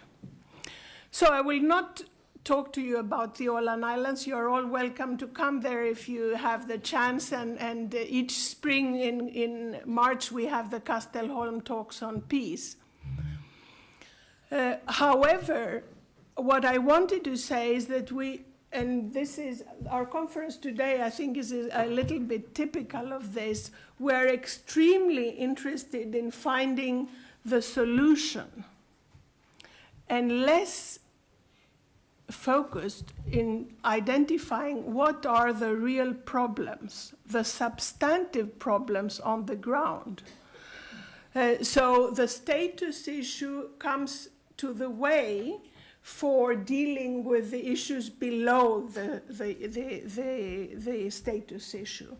And how is the governance going to be done is obvious, but also how is security to be dealt with in the short run and in the long run is essential. And also, how do you deal with cultural issues? And of course, this is the matrix of questions as was defined in the Åland case. But I have not seen a matrix of issues below the surface of the status in the situation of Western Sahara. And I think we can discuss that even if the chance of actually achieving a special solution is feasible. So Sisyphus, I'm partly Greek, so I always have a myth to pull out of my arm. So Sisyphus, people think that any solution they propose is the easiest one. There is no easier solution. And I think that any party which proposes a solution needs to think above all of how do you ensure legitimacy, that is acceptance, first of all, among the people concerned, but also among all the other actors that have some interest in the area. And I have not seen much of the discussion on how do we ensure the trust. What we do know is that a problem is only modified by a solution. The problem does not disappear. Even in the Åland Islands, the so-called islands of peace, there are tensions, there is distrust. So if there is distrust in the Nordic, in the midst of peaceful Nordics, what is the level of distrust we will have to deal with in any future solution in Western Sahara?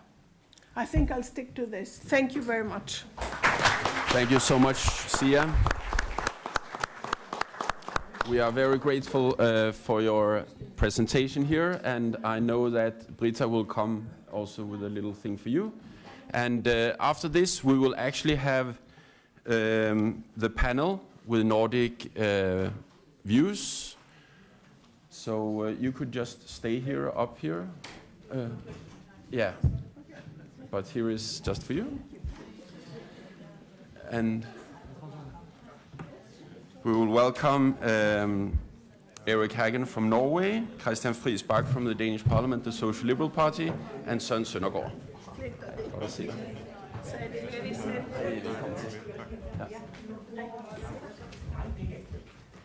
I'll just hear Søren Søndergaard has not, no one has seen him.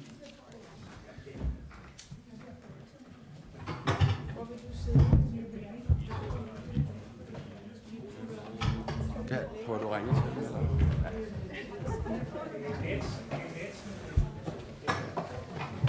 Så super, velkommen til København.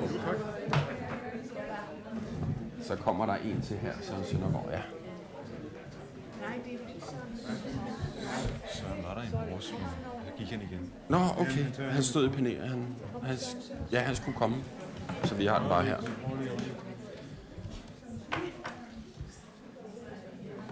We'll just wait 30 seconds. Christian is making a phone call.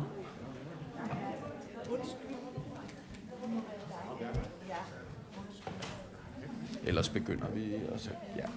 So I think we will start with the panel discussion here.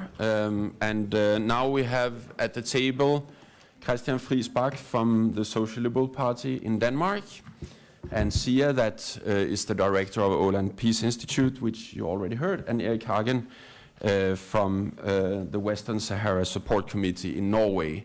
So I think I already talked to Sia that you will be the last because you already spoke. So please, we'll start with Christian. Thank you very much, and thank you for the invitation to participate. And my deep apologies, I can only be here for 10 minutes. When we planned the conference, unfortunately, we did not know the schedule of the Parliament, and I'm in the middle of a discussion on our Arctic strategy in Parliament, and it was very impolite that I sneaked out in order to just be here for a few minutes and greet you and share a few reflections on the issue, which is of deep concern to us and also to our members. We have numerous resolutions at our annual assembly addressing the issue of West Sahara. I think our kind of profound position is that we support the United Nations-led political process to reach a just, lasting, mutually acceptable political solution in accordance with the UN resolutions. We support the EU positions that the question of Western Sahara and its status should be addressed in conformity with international law. We support the negotiations under the leadership of Staffan de Mistura, who actually for me is a personal friend. I have known him very well in my time in the United Nations and met him numerous times and worked with him earlier. And he's a skilled diplomat, and I trust that his leadership can bring progress on this very difficult issue. And we support, of course, that the population in West Sahara should be able to decide their own future through a referendum, as it has been stipulated in the agreements made. And we hope this can be realized. And we also encourage Denmark to stand firm on this position, also to help to finance such a referendum if it can be carried through. And we should also put pressure on Morocco, of course, to move forward on making sure that they do their part to reach a peaceful solution in respect of the wishes of the population of West Sahara. I had urged and had hoped that the embassy would be here. I don't know if they are here today. No, but I have been in a dialogue with them, and they have expressed some disappointments, of course, regarding the dialogue they've had with the organizers of the conference. I'm not able to reflect or judge on these difficulties, but I hope all parties can come together to find a lasting and peaceful solution for the people of West Sahara. Thank you. Thank you very much, Christian. Yes, perhaps I should say on behalf of the Danish UN Association, we had a dialogue with the Moroccan embassy, and they wanted to influence how the program should be and how much time they should have and so on. And in the Danish UN Association, we offered them that they have the same time as Polisario here in the conference. But they didn't answer us in this second round where we talked about it. But anyway, we are here, and there are supporters of Morocco's views in the audience. So I'm sure that there will come questions that represent Morocco, and they are, of course, welcome to ask questions. But first, Erik Hagen from Norway, please. Thank you. Thank you for organizing this conference. I've been working on Western Sahara for now since the early 1800s, I think. I've been doing it since I was a student, both internationally in Brussels and vis-a-vis the Nordic countries, a lot vis-a-vis civil society and governments, political parties. So I feel I have some sense of what's going on also with the Nordic countries in terms of where the mood is. And there is some sort of the issue of Western Sahara falls very natural to all the political parties of all the Nordic countries to be solidaric, to feel some sort of solidarity to the Sahrawi cause. There is no real cross-political discussions. I mean, in most countries, this is very unanimous, I think. In Norway, we have the pro-Western Sahara Solidarity Committee in the parliament consisting of all the 9 political parties in parliament. And we see something similar in the other countries. It falls within the political party system, within the international law departments of the governments, it's in the civil society, it's in the media. This is quite a unison matter. And then the frustrating part is then, why is this not reflected more in a stronger position from the government? There's some sort of a mismatch between the solidarity of all levels of society on one hand and the very hesitant positions of the Nordic countries. And this is somewhat different from one country to the other. I think it's sort of disappointing sometimes to follow Danish politics, to be honest. The Swedes are miles ahead. The Swedish are so crystal clear, particularly in the European Union. The Danish express some sort of, well, it's important to follow principles of international law, we support self-determination, and we trust the Commission is doing the same. We support the European Commission's position on, but that's nonsense, because the Commission is actively working for the Moroccans. It's undermining its own courts, it's ignoring its own courts. They're lying in the parliament. The Commission is stating in the parliament that my association, that Polisario, is adhering to the illegal trade agreements. It does not make any sense. So there is some sort of trust in the EU system, from the Danish, but also partially from the Finnish, that we don't see from the Swedish. The Swedish is crystal clear that the EU is undermining international law. The trade agreements are illegal. We agree with the court cases. So we wish we had seen the Nordic EU countries follow the Swedish position. The Norwegians' Icelandic interpretation of the free trade agreement with Morocco is crystal clear. Western Sahara is not part of the trade agreements. That statement is the same in Sweden, but it's not the same in Iceland and Denmark. No, sorry, Finland and Denmark. There should be a crystal clear interpretation. There is no, why should we go through another round of the court cases? It's obvious that it's not part of the trade agreement. So there's a mismatch there on a certain level. The Norwegian government has a very clear position on corporations. We don't want, there's one country in the world, one place in the world where the Norwegian government asks its companies not to do businesses, and that's in Western Sahara. It does not say that about Palestine or North Korea or anywhere else, but it says that about Western Sahara because of the very unique international law principles applying there. The Swedish, the Danish do not do that. The Finnish do not do that. The Dutch had something similar at one point. It's an advice, a voluntary advice. It's an advice to the companies to adhere to global, general principles of business ethics. The consequence of that position, which is a voluntary advice, it doesn't cost the government anything of Norway. That is that the Norwegian government, the Norwegian companies, they basically follow that position. You see it through the Ship Owners Association, you see it through the Trade Union Congress, it trickles down to the media who uncover that this company is acting against the advice of the government. The banking sector is very much listening to the Norwegian government's position. But in Denmark, the Danish enterprises are massively involved in the occupied territories through renewable energy, shipping, fishing, consultancy firms. So the Danish companies acting as if,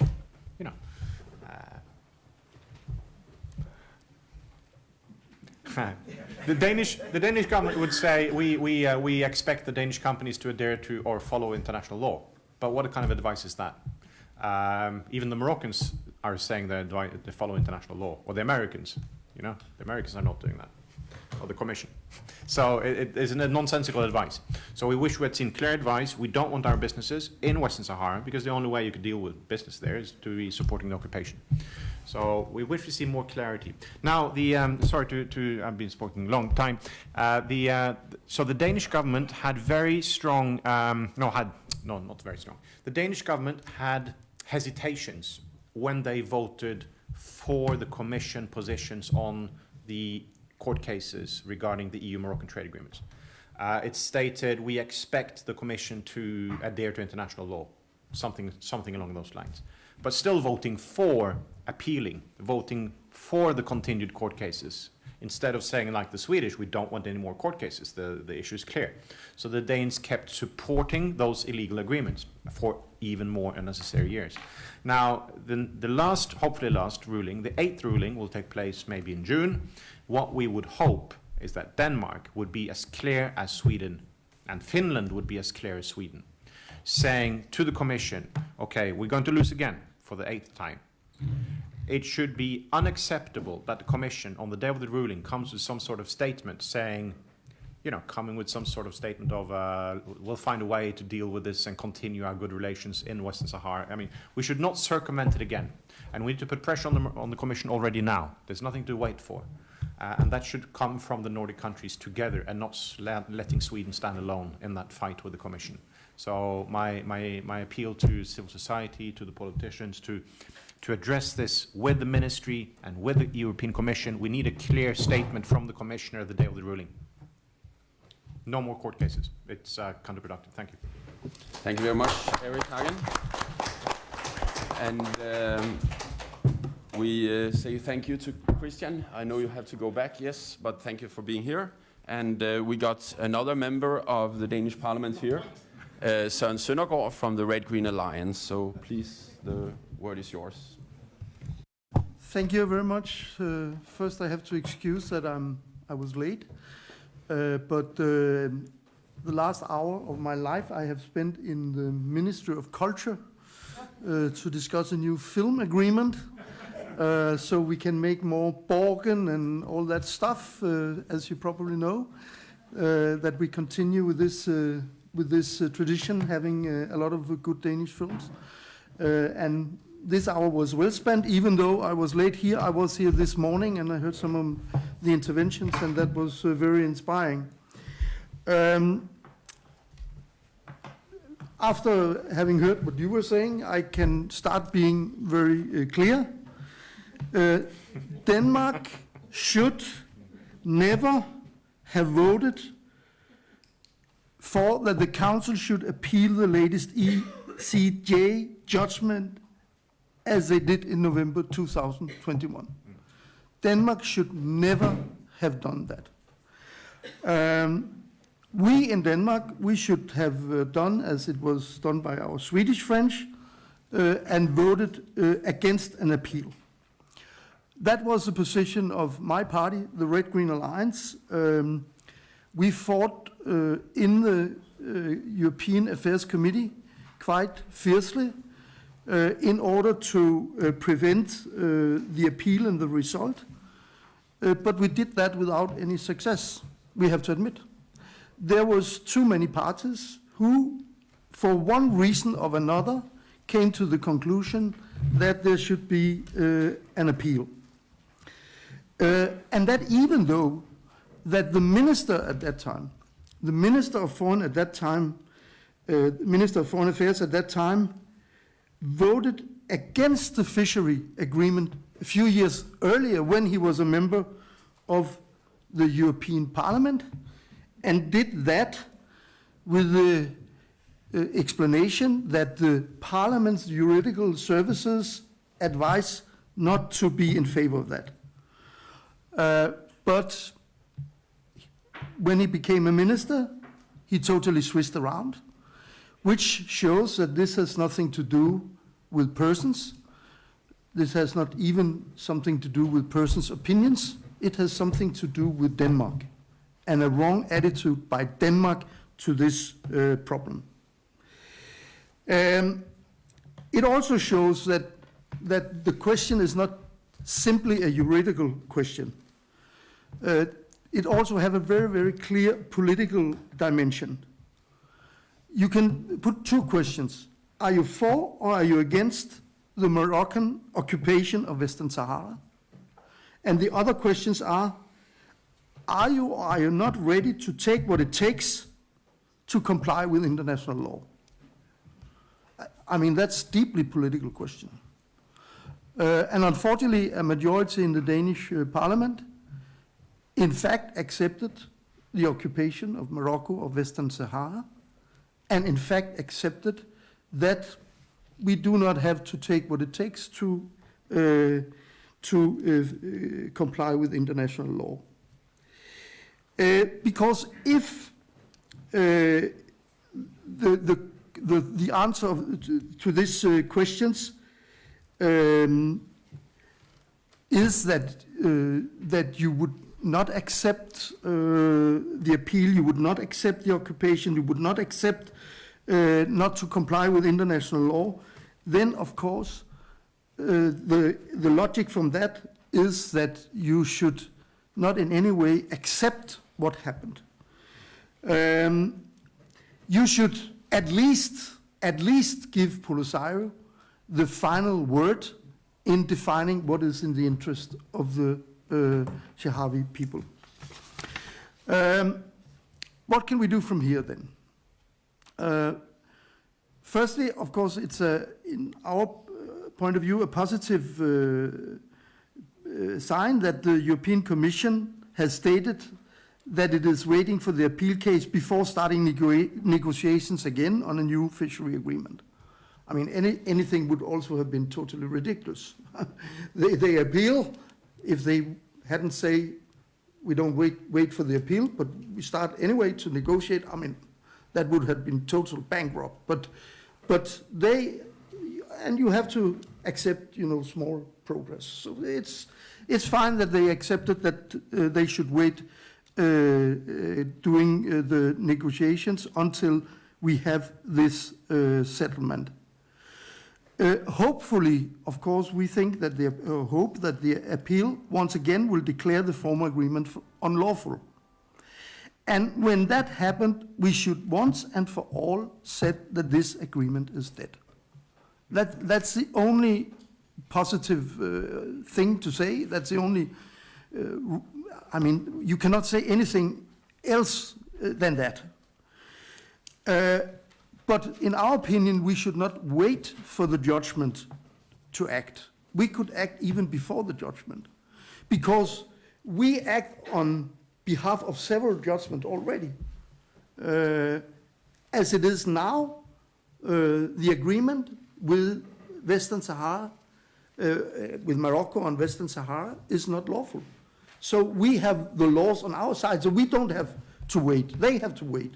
Because they are acting against international law, we do not have to wait. And therefore, we think that the Danish government tomorrow should decide to totally exclude import to Denmark of goods from the occupied territories of Western Sahara. Precisely as we have discussed regards the settlers of occupied Palestinian territories. Actually, we had a resolution in the Danish Parliament. Christian was drafting it, or one of the drafters. It was 2014 or something like that, which actually warned Danish companies to invest in Western Sahara. But now we can say, from a legal framework, don't import anything from Western Sahara, don't invest there. And our member of the European Parliament in the Red Green Alliance, Nikolaj Villumsen, has exactly put that proposal forward in a question to the Commission right now. So we are working for that in the Danish Parliament, and we're working for that in the European Parliament. Why? Because we should not allow the Moroccan settlers and the Moroccan governments to make profit of plundering Western Sahara of its natural resources. That's as simple as that. It's not a very complicated case. It's very simple. It has to be stopped. So that's our position. I hope it can satisfy you a little bit about our position. Unfortunately, I cannot ensure you that it's the Danish position, but together perhaps we can change things. Thank you. Thank you so much, Søren. And thank you to the whole panel for the opening, but we will give Sia also a few words here to comment on what's being said and other views. Well, I think that there have been already very many good proposals made. To pick on one of them that was passed rather quickly by, there was the mention of interagency consultations. That is, all UN agencies working around the Sahrawi plight have an access of information of also detecting the will of the Sahrawi people while we are awaiting for the referendum decided long ago. But to increase the attention in the conflict, but also to unify the positions of the UN and to update the positions of the UN, I think that the Nordic countries would be very well positioned to organize such interagency conferences or discussions about what's happening on the ground and use such a position and conference in order to pressurize for the human rights observation and monitoring in the entire, both the refugee camps, but also in the occupied or contested territory. Two other issues that have not been mentioned much is increased pressure on demining. I think Mosgaard mentioned the number of mines and increasing number of mines. And this can be and is a traditional area where the Nordic countries have worked. And finally, if we would be a little bit positive of the situation at the moment, is that, of course, the crisis in Palestine shocks also Morocco and creates an internal discussion in Morocco among the population concerning the situation of the Palestinian people, and also drawing attention more generally to issues of occupation and the relations in the entire region, including the role of Israel. And I note that the special envoy, the personal envoy, has used a little bit of a more opening wording in the last report, saying that on the one hand, Morocco accepts that it cannot be only its own point as a starting point of discussions. This has not been said before, as far as I understand. And also Polisario says that there should be flexibility concerning the parameters. So it seems that at the moment it is the right moment, and your conference, by coincidence and intention, comes at the very right moment, why it's more possible to exercise intensity at this moment. And finally, there is a lot of judicial activism. We have talked already about the European Court of Justice and the African Court, but it is going to be 50 years now soon since the advisory opinion on Western Sahara. So I think major reassessments, but also a consideration of should there be a Nordic initiative for a possible follow-up request for an advisory opinion from the International Court of Justice on the situation as it is today. Thank you so much, Sia. And now we will open up for questions, and Christian Juhl will come with a microphone. We already have one. Yes, please say your name and then so the panelists. Am I on? I have another suggestion to what can be an approach. There's a lot of trouble in West Africa these days, as you all are aware of, and that can easily spread. My suggestion is that this question and also other conflicts that have never been resolved are being taken up. For example, Denmark is going to have a new Africa strategy, and our wonderful Prime Minister of Foreign Affairs has said that we should listen more to Africa. That's his concession, okay? And of course, a lot more of substantive knowledge and experience should go into this strategy than the usual strategies that only sort of say something, end up in something that Denmark will do with a couple of billion kroners. So why not stress that these issues should be involved, and they are also very dangerous for the regional peace in this area. We have the Libya situation. I mean, a lot of problems are going on, Tunisia, etc., etc. And Western Sahara is, of course, part of that also. And there could be some spreading from these other conflicts in that respect. So this is sort of an attempt at a suggestion at a very, very locked up situation. Thank you.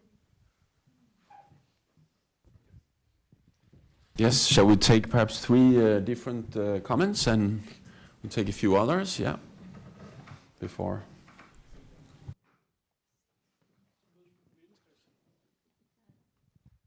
Yes, my name is Morten Nielsen. My question is more to the detail, because I think everybody agreed that, of course, a solution is not a solution who violate international law. We are very firm on international law in this country, especially when it comes to other countries than Western Sahara and Morocco. But in general, we are very firm on it. Of course, not in Palestine, but other ways we are very firm on international law. So, of course, a solution is not to break international law. It needs to be within the parameters of international law. So when the Danish Ministry of Foreign Affairs, through the Danish Statistics Office and the Office of Environment in Denmark, are making partnership agreements with Morocco, who cover Western Sahara, the Danish state and Danish Minister of Foreign Affairs are violating international law themselves. And so that is the details. The details are that Denmark is an active party in ensuring Morocco's occupation of Western Sahara. And I think that is the challenge.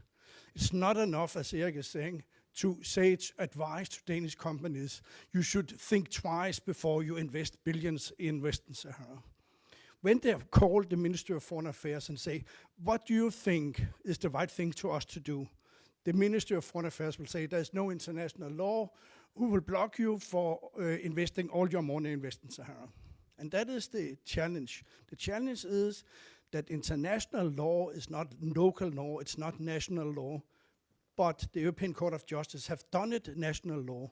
And I think that is a way to go, is actually use the judgments of the the European Court of Justice, who point out that this kind of agreements, when you invest and work and put Western Sahara into different agreements, you're violating international law. And now it becomes domestic law. And I think that is one of the openings that the European Court of Justice have made for us who want to see a solution. Thank you very much. Do we have another question? We have, yes, at least two, but yeah. Thank you very much. My question is to Sia Åkermark, and thank you very much for your thoughts. Can you hear me? Yeah. And sharing the thoughts and trying to explore, I would say, the horizon on the possibility, at least from a theoretical perspective, because I'm sure that you're aware that we're dealing with concrete human realities that are context specific. They do have their own intrinsic specificity that have to be taken into account. But there's no harm in learning from other experiences and trying to transcend values. Somebody's mentioned Professor Galtung's before, his method of trying to overcome reality. I have two questions. The first of which, as I've understood you, you said that the intrinsic international character of an issue is not diminished when it's domesticated, if I would use this term. The question is this: how is that possible in the state-centric world in which we live, and particularly the principle of the non-interference in domestic affairs? And I'm saying this given the fact that one actually of the main, if it's not the ultimate goal of Morocco nowadays, is to de-internationalize the issue of Western Sahara, stripping it from these international states as a non-self-governing territory. That's the first question. The second question, and going on, I would say, with this theoretical discussion of, let's say, autonomy as an arrangement to deal with certain, as I said, context-specific situations. The question is this: do you think that autonomy is possible under authoritarian regimes of power? I'm saying this because as far as we're concerned in Africa, the two autonomy experiences that we had historically was in the 60s, Eritrea and Ethiopia, that was revoked by Emperor Haile Selassie. And then you have in the 80s in Sudan, autonomy arrangement revoked by President Ja'far Nimeri imposing Sharia in the south. The two cases led to bloody wars, and by accident or but whatever logic, Eritrea obtained against its independence, and South Sudan became the newest member state to join the United Nations. Thank you. We'll take a round up here. So shall we start with Sia? Yeah. Yes, I think that the main question was the one by the ambassador, context specificity and the international character. I think that we have come so far, and this is the point with the broadening of the concept of self-determination, including by the African Court, that even if you have a situation where a state fully controls a territory, it is not left unchallenged about this territory.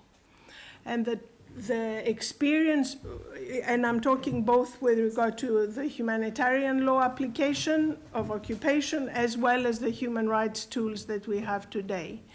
But also from the historical experience, we know that the issues that have been put into the state box, if we call it so, do not disappear simply because they have been put in the state box. And I'm thinking of the continued discussion about the position of Puerto Rico, for example. It has been, it's a colonial past, it's very context specific, and it doesn't disappear. So my point is that simply by saying that we nationalize an issue, it doesn't mean that we solve it or that we fence off the international. The problem, though, that we have is that the international itself is not necessarily benevolent or kind to the people. And if we then see this authoritarian trend that you speak of, I think that the authoritarianism is trickling up. It's trickling up to the international. And this is the challenge also for the Nordics, who want to see, let's say, a correct, justice-oriented, balanced rules making. With regard to authoritarianism, of course we know that the Finnish autonomy under the Russian Empire was not what we would call democratic, yes? But it was an autonomy very different to what Poland was experiencing in the 19th century.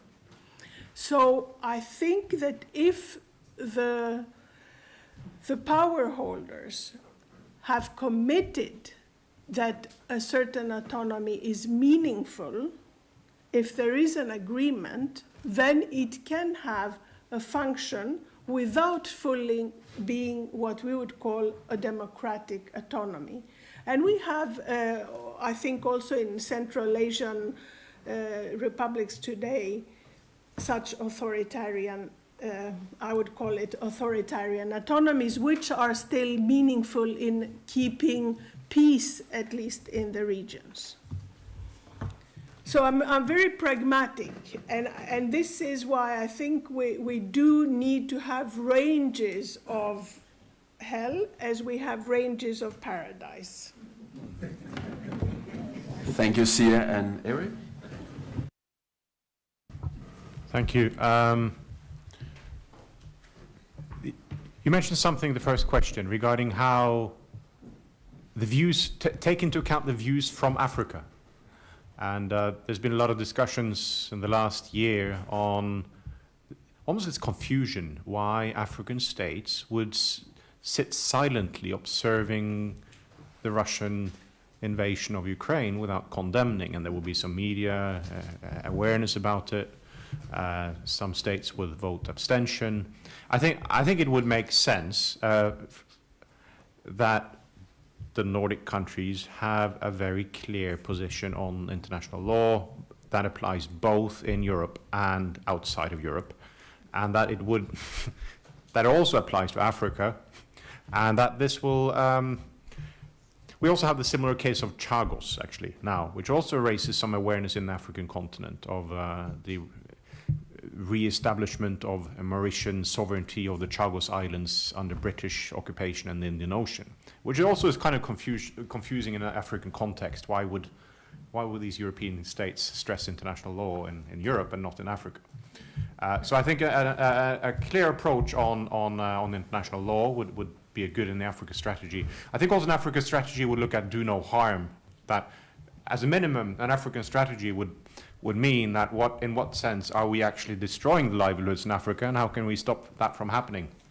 For instance, Denmark is one of the top importers of fish oil, fish meal from West Africa. Fish stocks are collapsing. I've been living myself in Senegal for a year or so in fisherman family.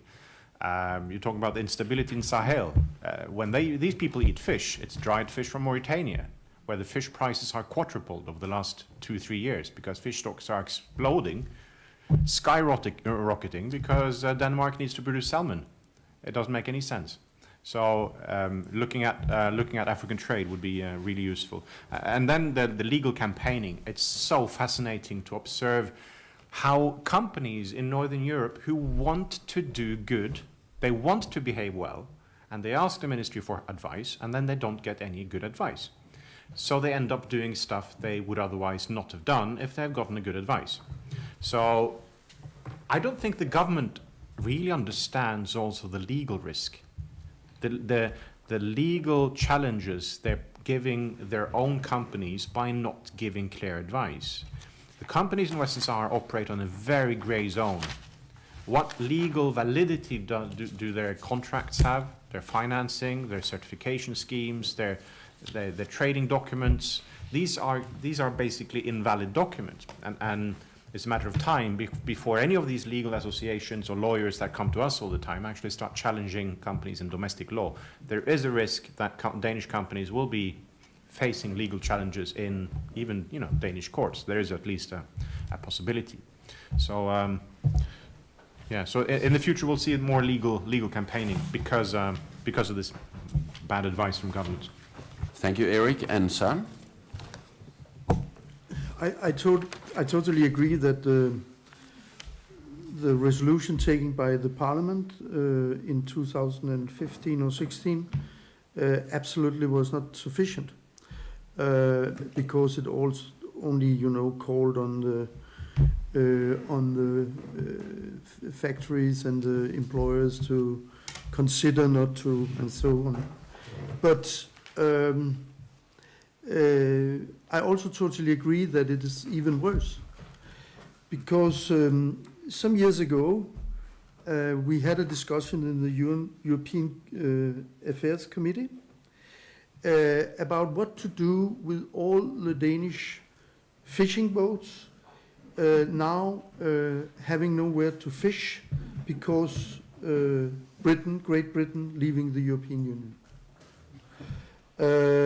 And there was, some papers from the government very clearly indicating that there was a lot of room to go to the coast of Africa to fish. Huh? And it was even mentioned outside the area of Western Sahara. So it's not like that the government, not only is very strong against the Danish companies, but it's also that they actively promote that kind of behavior. And that, of course, very hypocritical. Of course, it's a very good idea to try to raise it when we are discussing this African strategy. But we also have to be realistic in terms of what is the political situation in Denmark.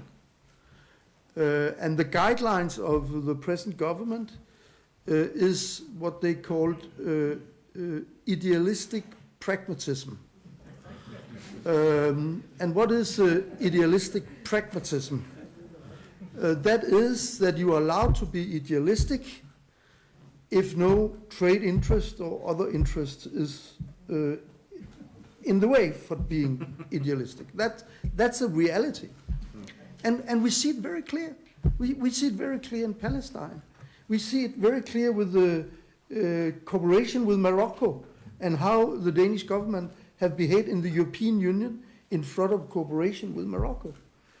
We see it every time there is a contradiction between pragmatism and idealism, then it's pragmatism which is winning.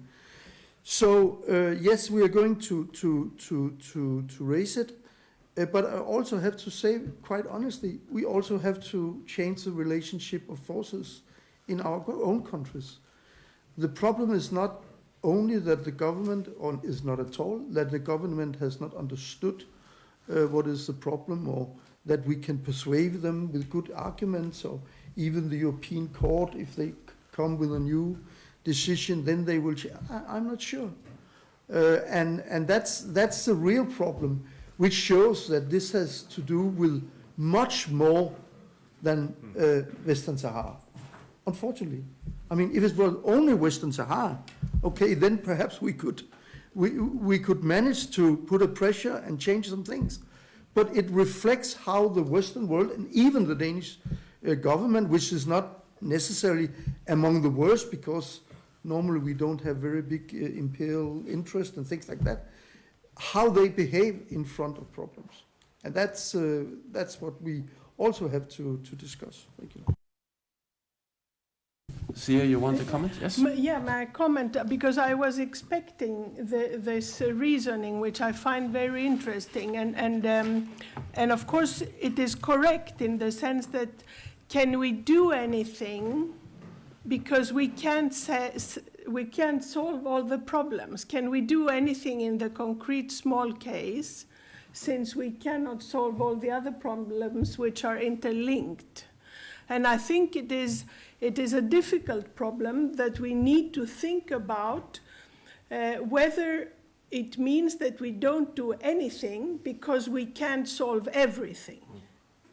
I think this is the bottom line. And the logic in it is, of course, correct, that international law is a system. So you can't do one thing in one case and not the same thing in another case. Otherwise, it is not a legal system. So this is why these test cases are so important. But if I may play a little bit the devil's advocate again, it is so that the European Court of Justice has not said that it's occupied territory, yes, which means that it's not the law of occupation that applies. It's the principle of self-determination on natural resources. And I think we need to respect this, that this is so far that the European system has come, which means that we can now work on this convergence on natural resources. This is the opening, where there is convergence of thoughts, and without necessarily then forcing all the countries to take a position on the occupation, because this seems to be the problem. And we have other such convergences. We have the convergence on the issue of human rights. This allows us to put pressure concerning the presence of monitoring organs and fact-finding. I'm a little bit skeptical because I know how difficult referenda are. So putting the entire box on the referendum idea may also be very difficult. So fact-finding as much as possible is another way we can force forward to push for the progress in the situation. But I wonder how you all others look at this issue of can we do something if we cannot solve everything? Thank you very much, Sia. We will take some more questions from the participants. So I could also start with one, and then the rest of you are thinking about what questions you would like to ask. Because there is a reason you are here. And that is that in the Danish UN associations, we've been working with the question of Western Sahara for quite a long time. And we have tried different perspectives on the Western Sahara question. And we realized, and that's why it's very nice and to hear Eric Hagen also so openly criticize Denmark, which we all love so highly. And we need some Norwegians sometimes to come and hit us a little bit in the back, because then we wake up. We don't want to be worse than our Scandinavian brothers and sisters. We always have a competition in Scandinavia and the Nordic countries to be the best. And in this situation, we can see what Norway is doing. We can see what Sweden is doing. We also saw Åland Island as an autonomy area with different possibilities, and we know there are different situations. So my question to you is, because I feel inspired when I listen to you, and I think, what can the Nordic countries do? Because we were talking in our working group that in the European Union, for instance, France, they're very much hesitating on expanding a MINURSO mandate to cover human rights monitoring. France is not so much for being clear about international law and the fishery agreements and so on. So what can the Nordic countries do? Could we unite the Nordic countries in a common views on Western Sahara? Could the Nordic countries, when there was apartheid in South Africa, stood together? And on Nelson Mandela's last trip to Europe, or to the world actually, his last trip as president, he didn't go to Paris or Berlin or Rome, he went to the Nordic capitals. So could we do something here together, the Nordic countries? Is there a possibility for that?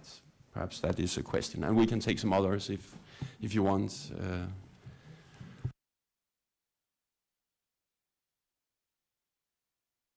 My question, yes, we can take around. Yes, Eric first, if you like. Sure. I don't understand why there's a... I mean, we have so much in common, the Nordic countries, in terms of the views on the United Nations and the rule-based world order, and it seems to be so similar ways we reflect on these things. So I struggle to understand why the Nordic countries, who always look to each other, why they're not having the same position on Western Sahara. I really struggle to understand it a bit, as if there are some different trends or interests involved in some countries, not in others? Why would Finland not vote with the Swedes, or Danish vote with the Swedes to prevent meaningless appeal processes? I struggle to understand it, because they're normally so tied together on many of the votes in Europe. I do know that the fishing sector in Denmark was quite vocal in also pushing the Danish government on the fisheries agreement cases, and that fishing sector has not been successful in Sweden. Yeah, why do they not look to each other? We also had a split on the Palestine condemnation last week, I think. And why is that? Why would the four Nordic countries, 5, vote differently on the General Assembly condemnations in Palestine? That is also kind of weird, I think. I don't understand it. Some political scientist might know more in domestic politics than me. Thank you very much, Eric. And Søren asked for the word. And Well, I absolutely do not subscribe on the idea that you can do nothing before you do everything. So I totally agree that we should try to identify where is our possibility to do something, and then put our pressure.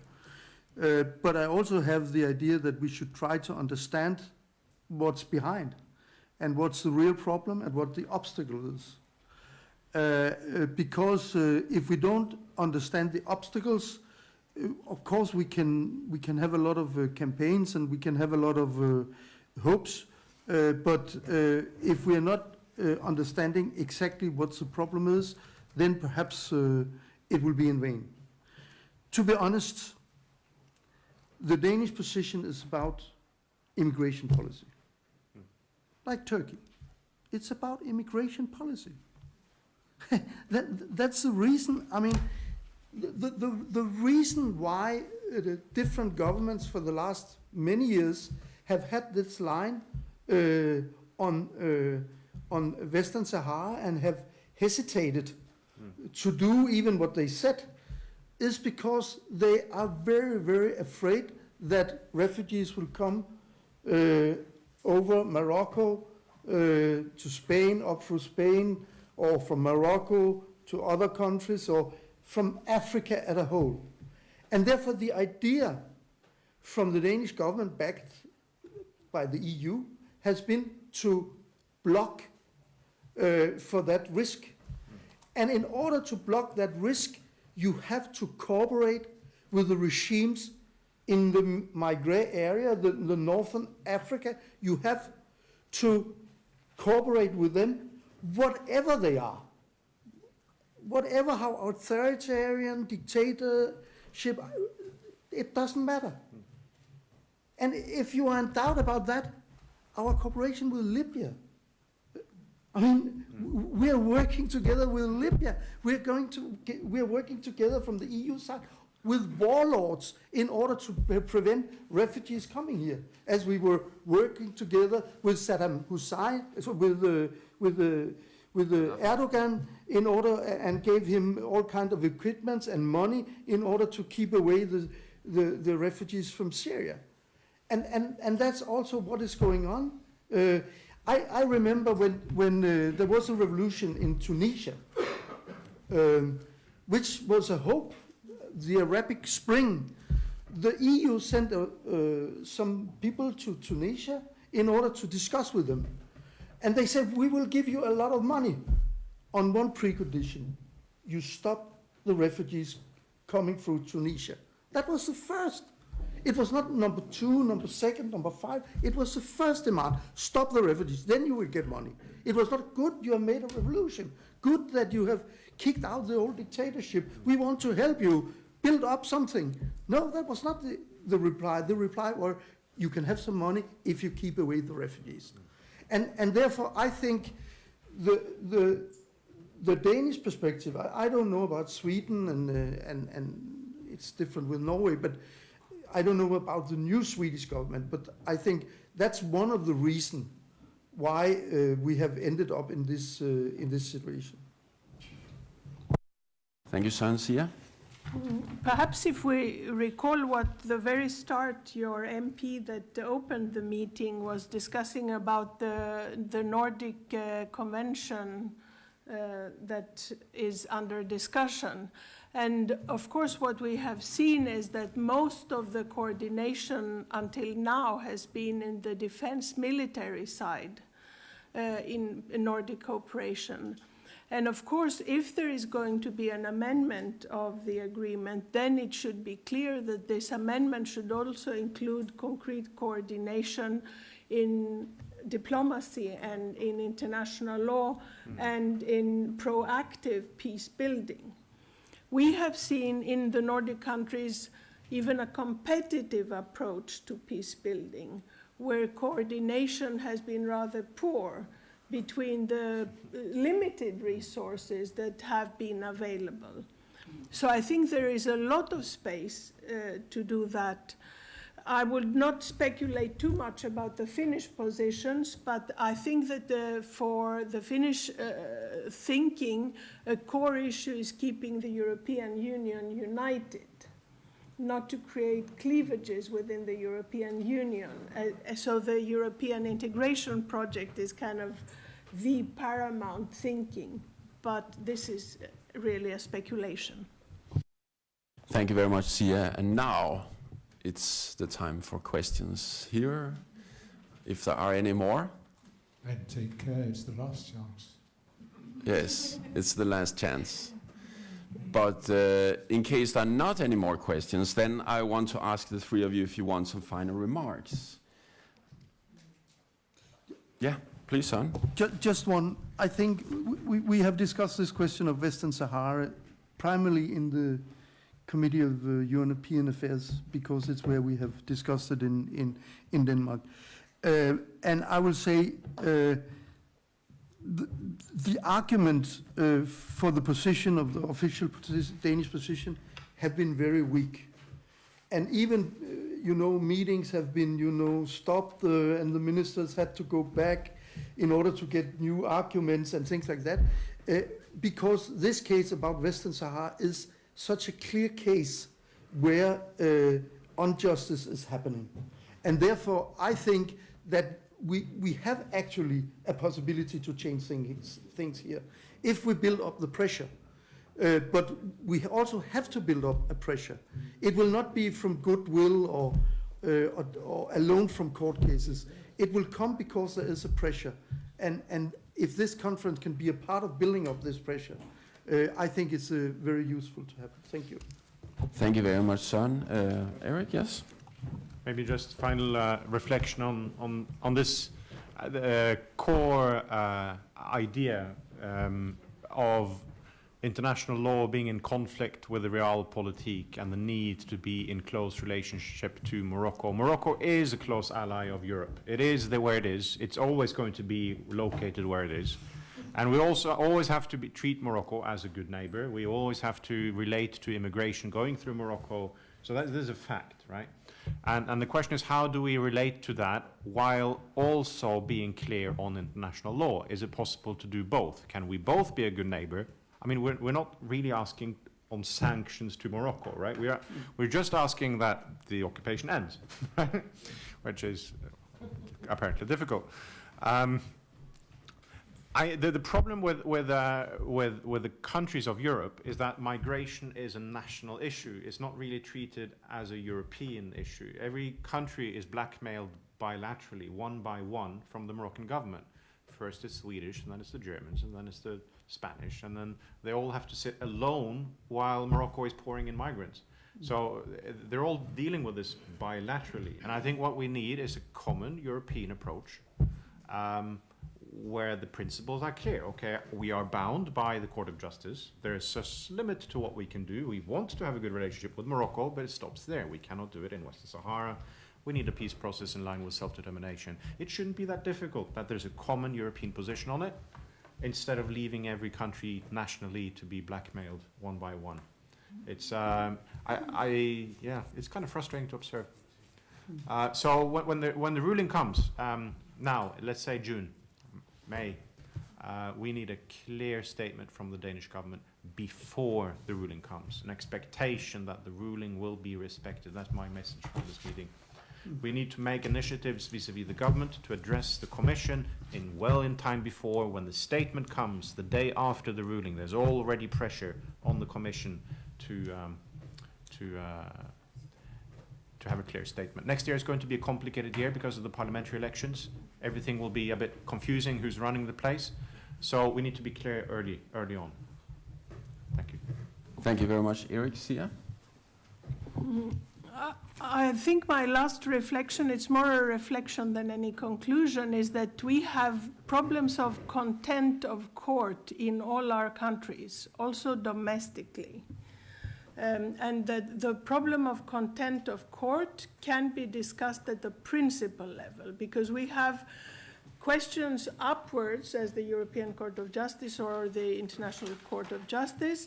We have also problems downwards when where we have local authorities not following national legislation, which puts parliaments in a difficult position. So I think a Nordic discussion, because Nordic cooperation has had a very strong legal dimension, a discussion about content of court in the Nordic experience would be a right principled way to address such a problem, to see it as a system issue of what we think about law. Thank you. Thank you very much, Sia. And I think we should give you three a hand for a very good discussion. And also thank you to the three of you, or four of you. Christian was here before, but thank you to all of you for giving us very good ideas. I am sure that these are things we're bringing with us in the Danish, Norwegian, and Malmö UN associations. So thank you very much. And now I will give the word to Finn Reske-Nielsen, who is the vice chairperson of the Danish UN Association.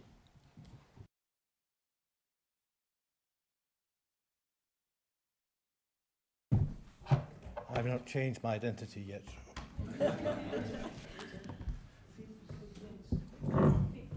Thank you very much. Thank you. This morning we started out with a set of objectives of drawing attention to both policymakers and the general public to a conflict that's been going on for way too long. And we have tried to explore where are we at.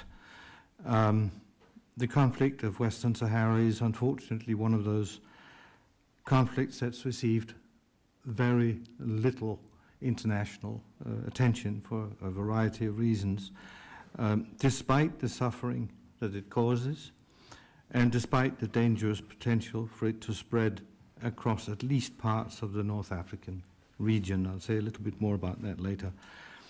And the fact that the ceasefire is no longer holding can only increase our fears that the situation could potentially spin out of control. We have to bear this in mind. We have, during the course of the day, been given a very comprehensive account of the history and background of the conflict. We've listened to the position of the Polisario. Thank you, Ambassador. Pleased to have you here.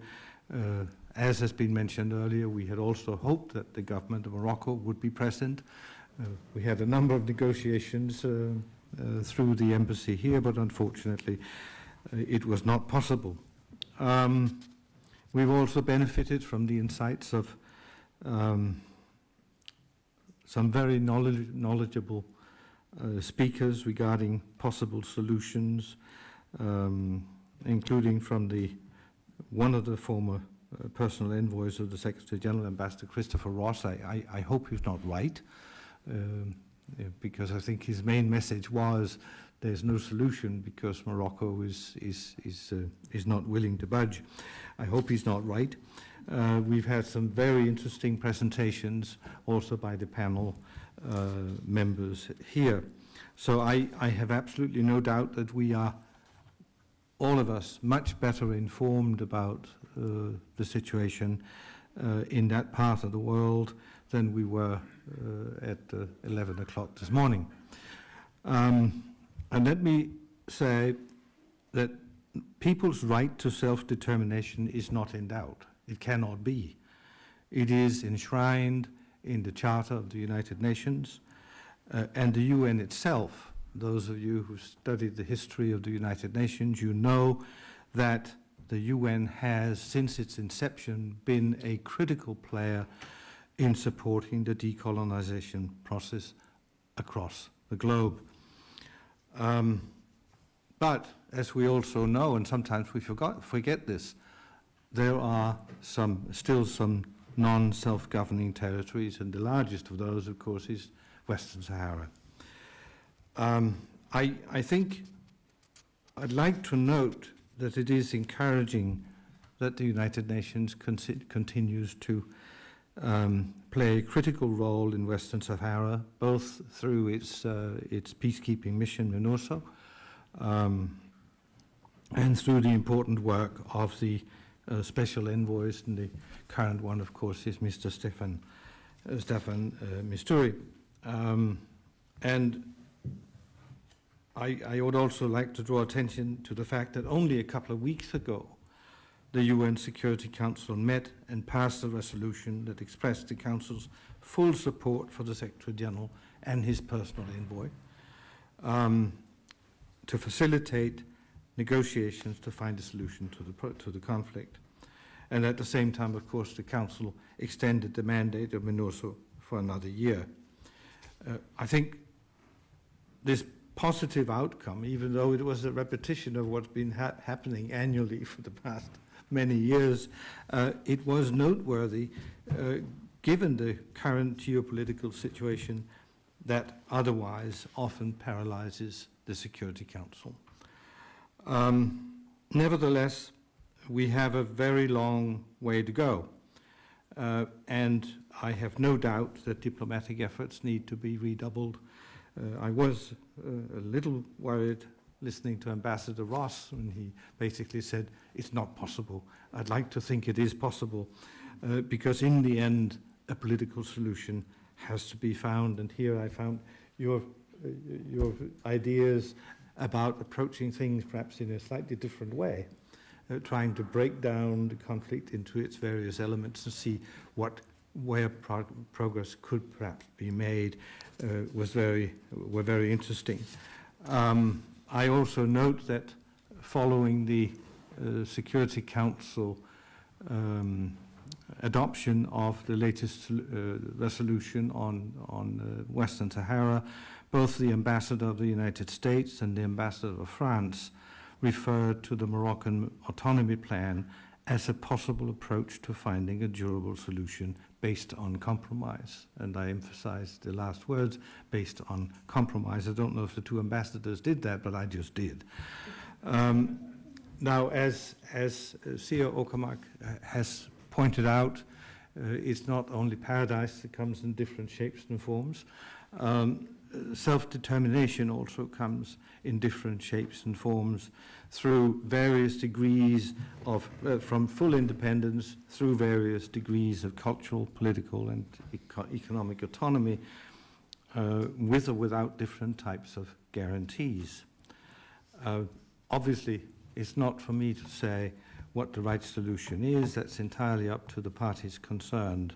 The critical point is that parties continue to be brought together and enter into negotiations with an open mind and in a spirit, hopefully, of mutual trust, so that that political solution can be found.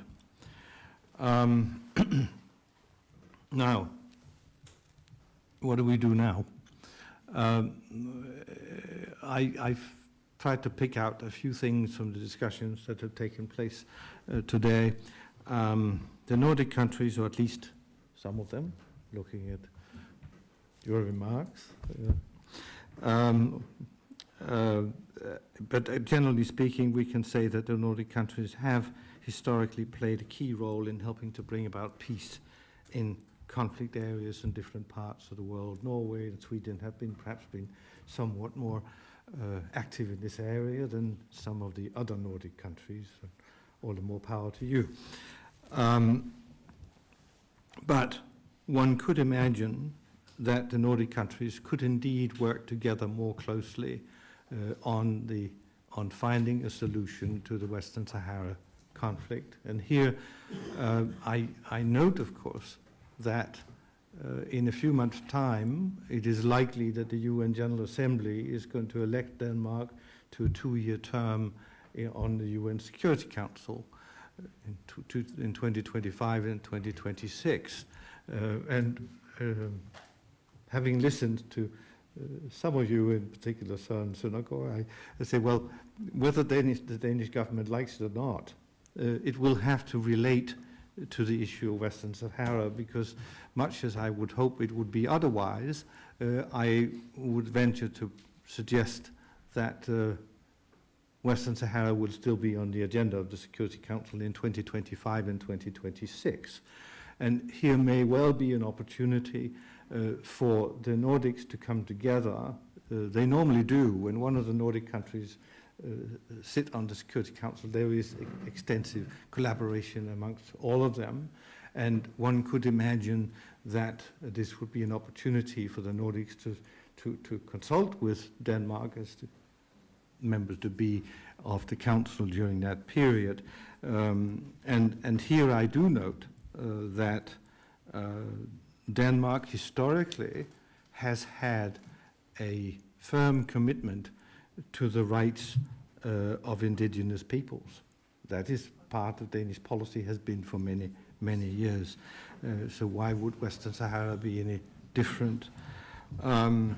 I also note that Denmark, much as I take the point about pragmatic idealism, that Denmark is also a strong supporter of the human rights agenda. So here are two entry points where one could imagine that the Danish government could play a role, and that leads me then to ask myself, what can we, as representatives of civil society, do to support that process? I'm happy to hear that there's support for the idea that also at civil society level, the Nordic countries should work together more closely. And of course we see, I'm very happy that both the UN Association of Norway and UN Association of Sweden are co-sponsors of this conference. And I think we need to strengthen that. And we need to put more emphasis on our public information activities. And I also know that sometimes that can be very difficult because, and I know we have a couple of journalists in the audience today, perhaps we could hope that the journalists will also open up a little bit more to cover this very, very sad conflict to which we have to find a solution. So we can strengthen the resolve of civil society in the Nordic countries, working together, putting pressure on our politicians to begin to focus on these issues. Those were some of my comments, and before I finish, I want to first of all thank the Danish Parliament, Annette Lind, for being our host today on behalf of the Parliament. I want to thank the parliamentarians who have taken time to come and discuss with us, and I see that as an indication that maybe there are some entry points here that we can talk further about how we can work together to try to put pressure and to try to promote this particular agenda, which I think is very, very important. I want to thank all of the presenters, of course. Great to have you with us and to benefit from your insights. I mentioned already the collaboration with the other two UN associations. I hope this is a sort of a wake-up call for us to strengthen even further the collaboration that is there amongst the Nordic UN associations. It's definitely there, but there's always room for improvement. I should also thank the working group within the Danish UN Association, Lave, who was the chair of that, Christian, Annette, Britta, Kurt. He's still here. Thank you, Kurt. They are the ones who have been really driving this process on behalf of the Danish UN Association. So thank you very much for that. And last but not least, I'm happy that our national chairman did thank also our sponsors, SISU and den almindelige fond af 5. september 68 and 1. Maj-fonden. Sorry for the Danish interruption here. Without their generous financial contributions, this event simply could not have taken place. So thank you all. I think, as I said, we're all much wiser. And now, of course, the challenge is that we go out there and we actually preach, and we try to generate the support that is necessary in order to put the Western Sahara issue way up on the agenda where it belongs, for the benefit of the people of the region, peoples of the region, and for the benefit of peace and stability. Thank you very much all.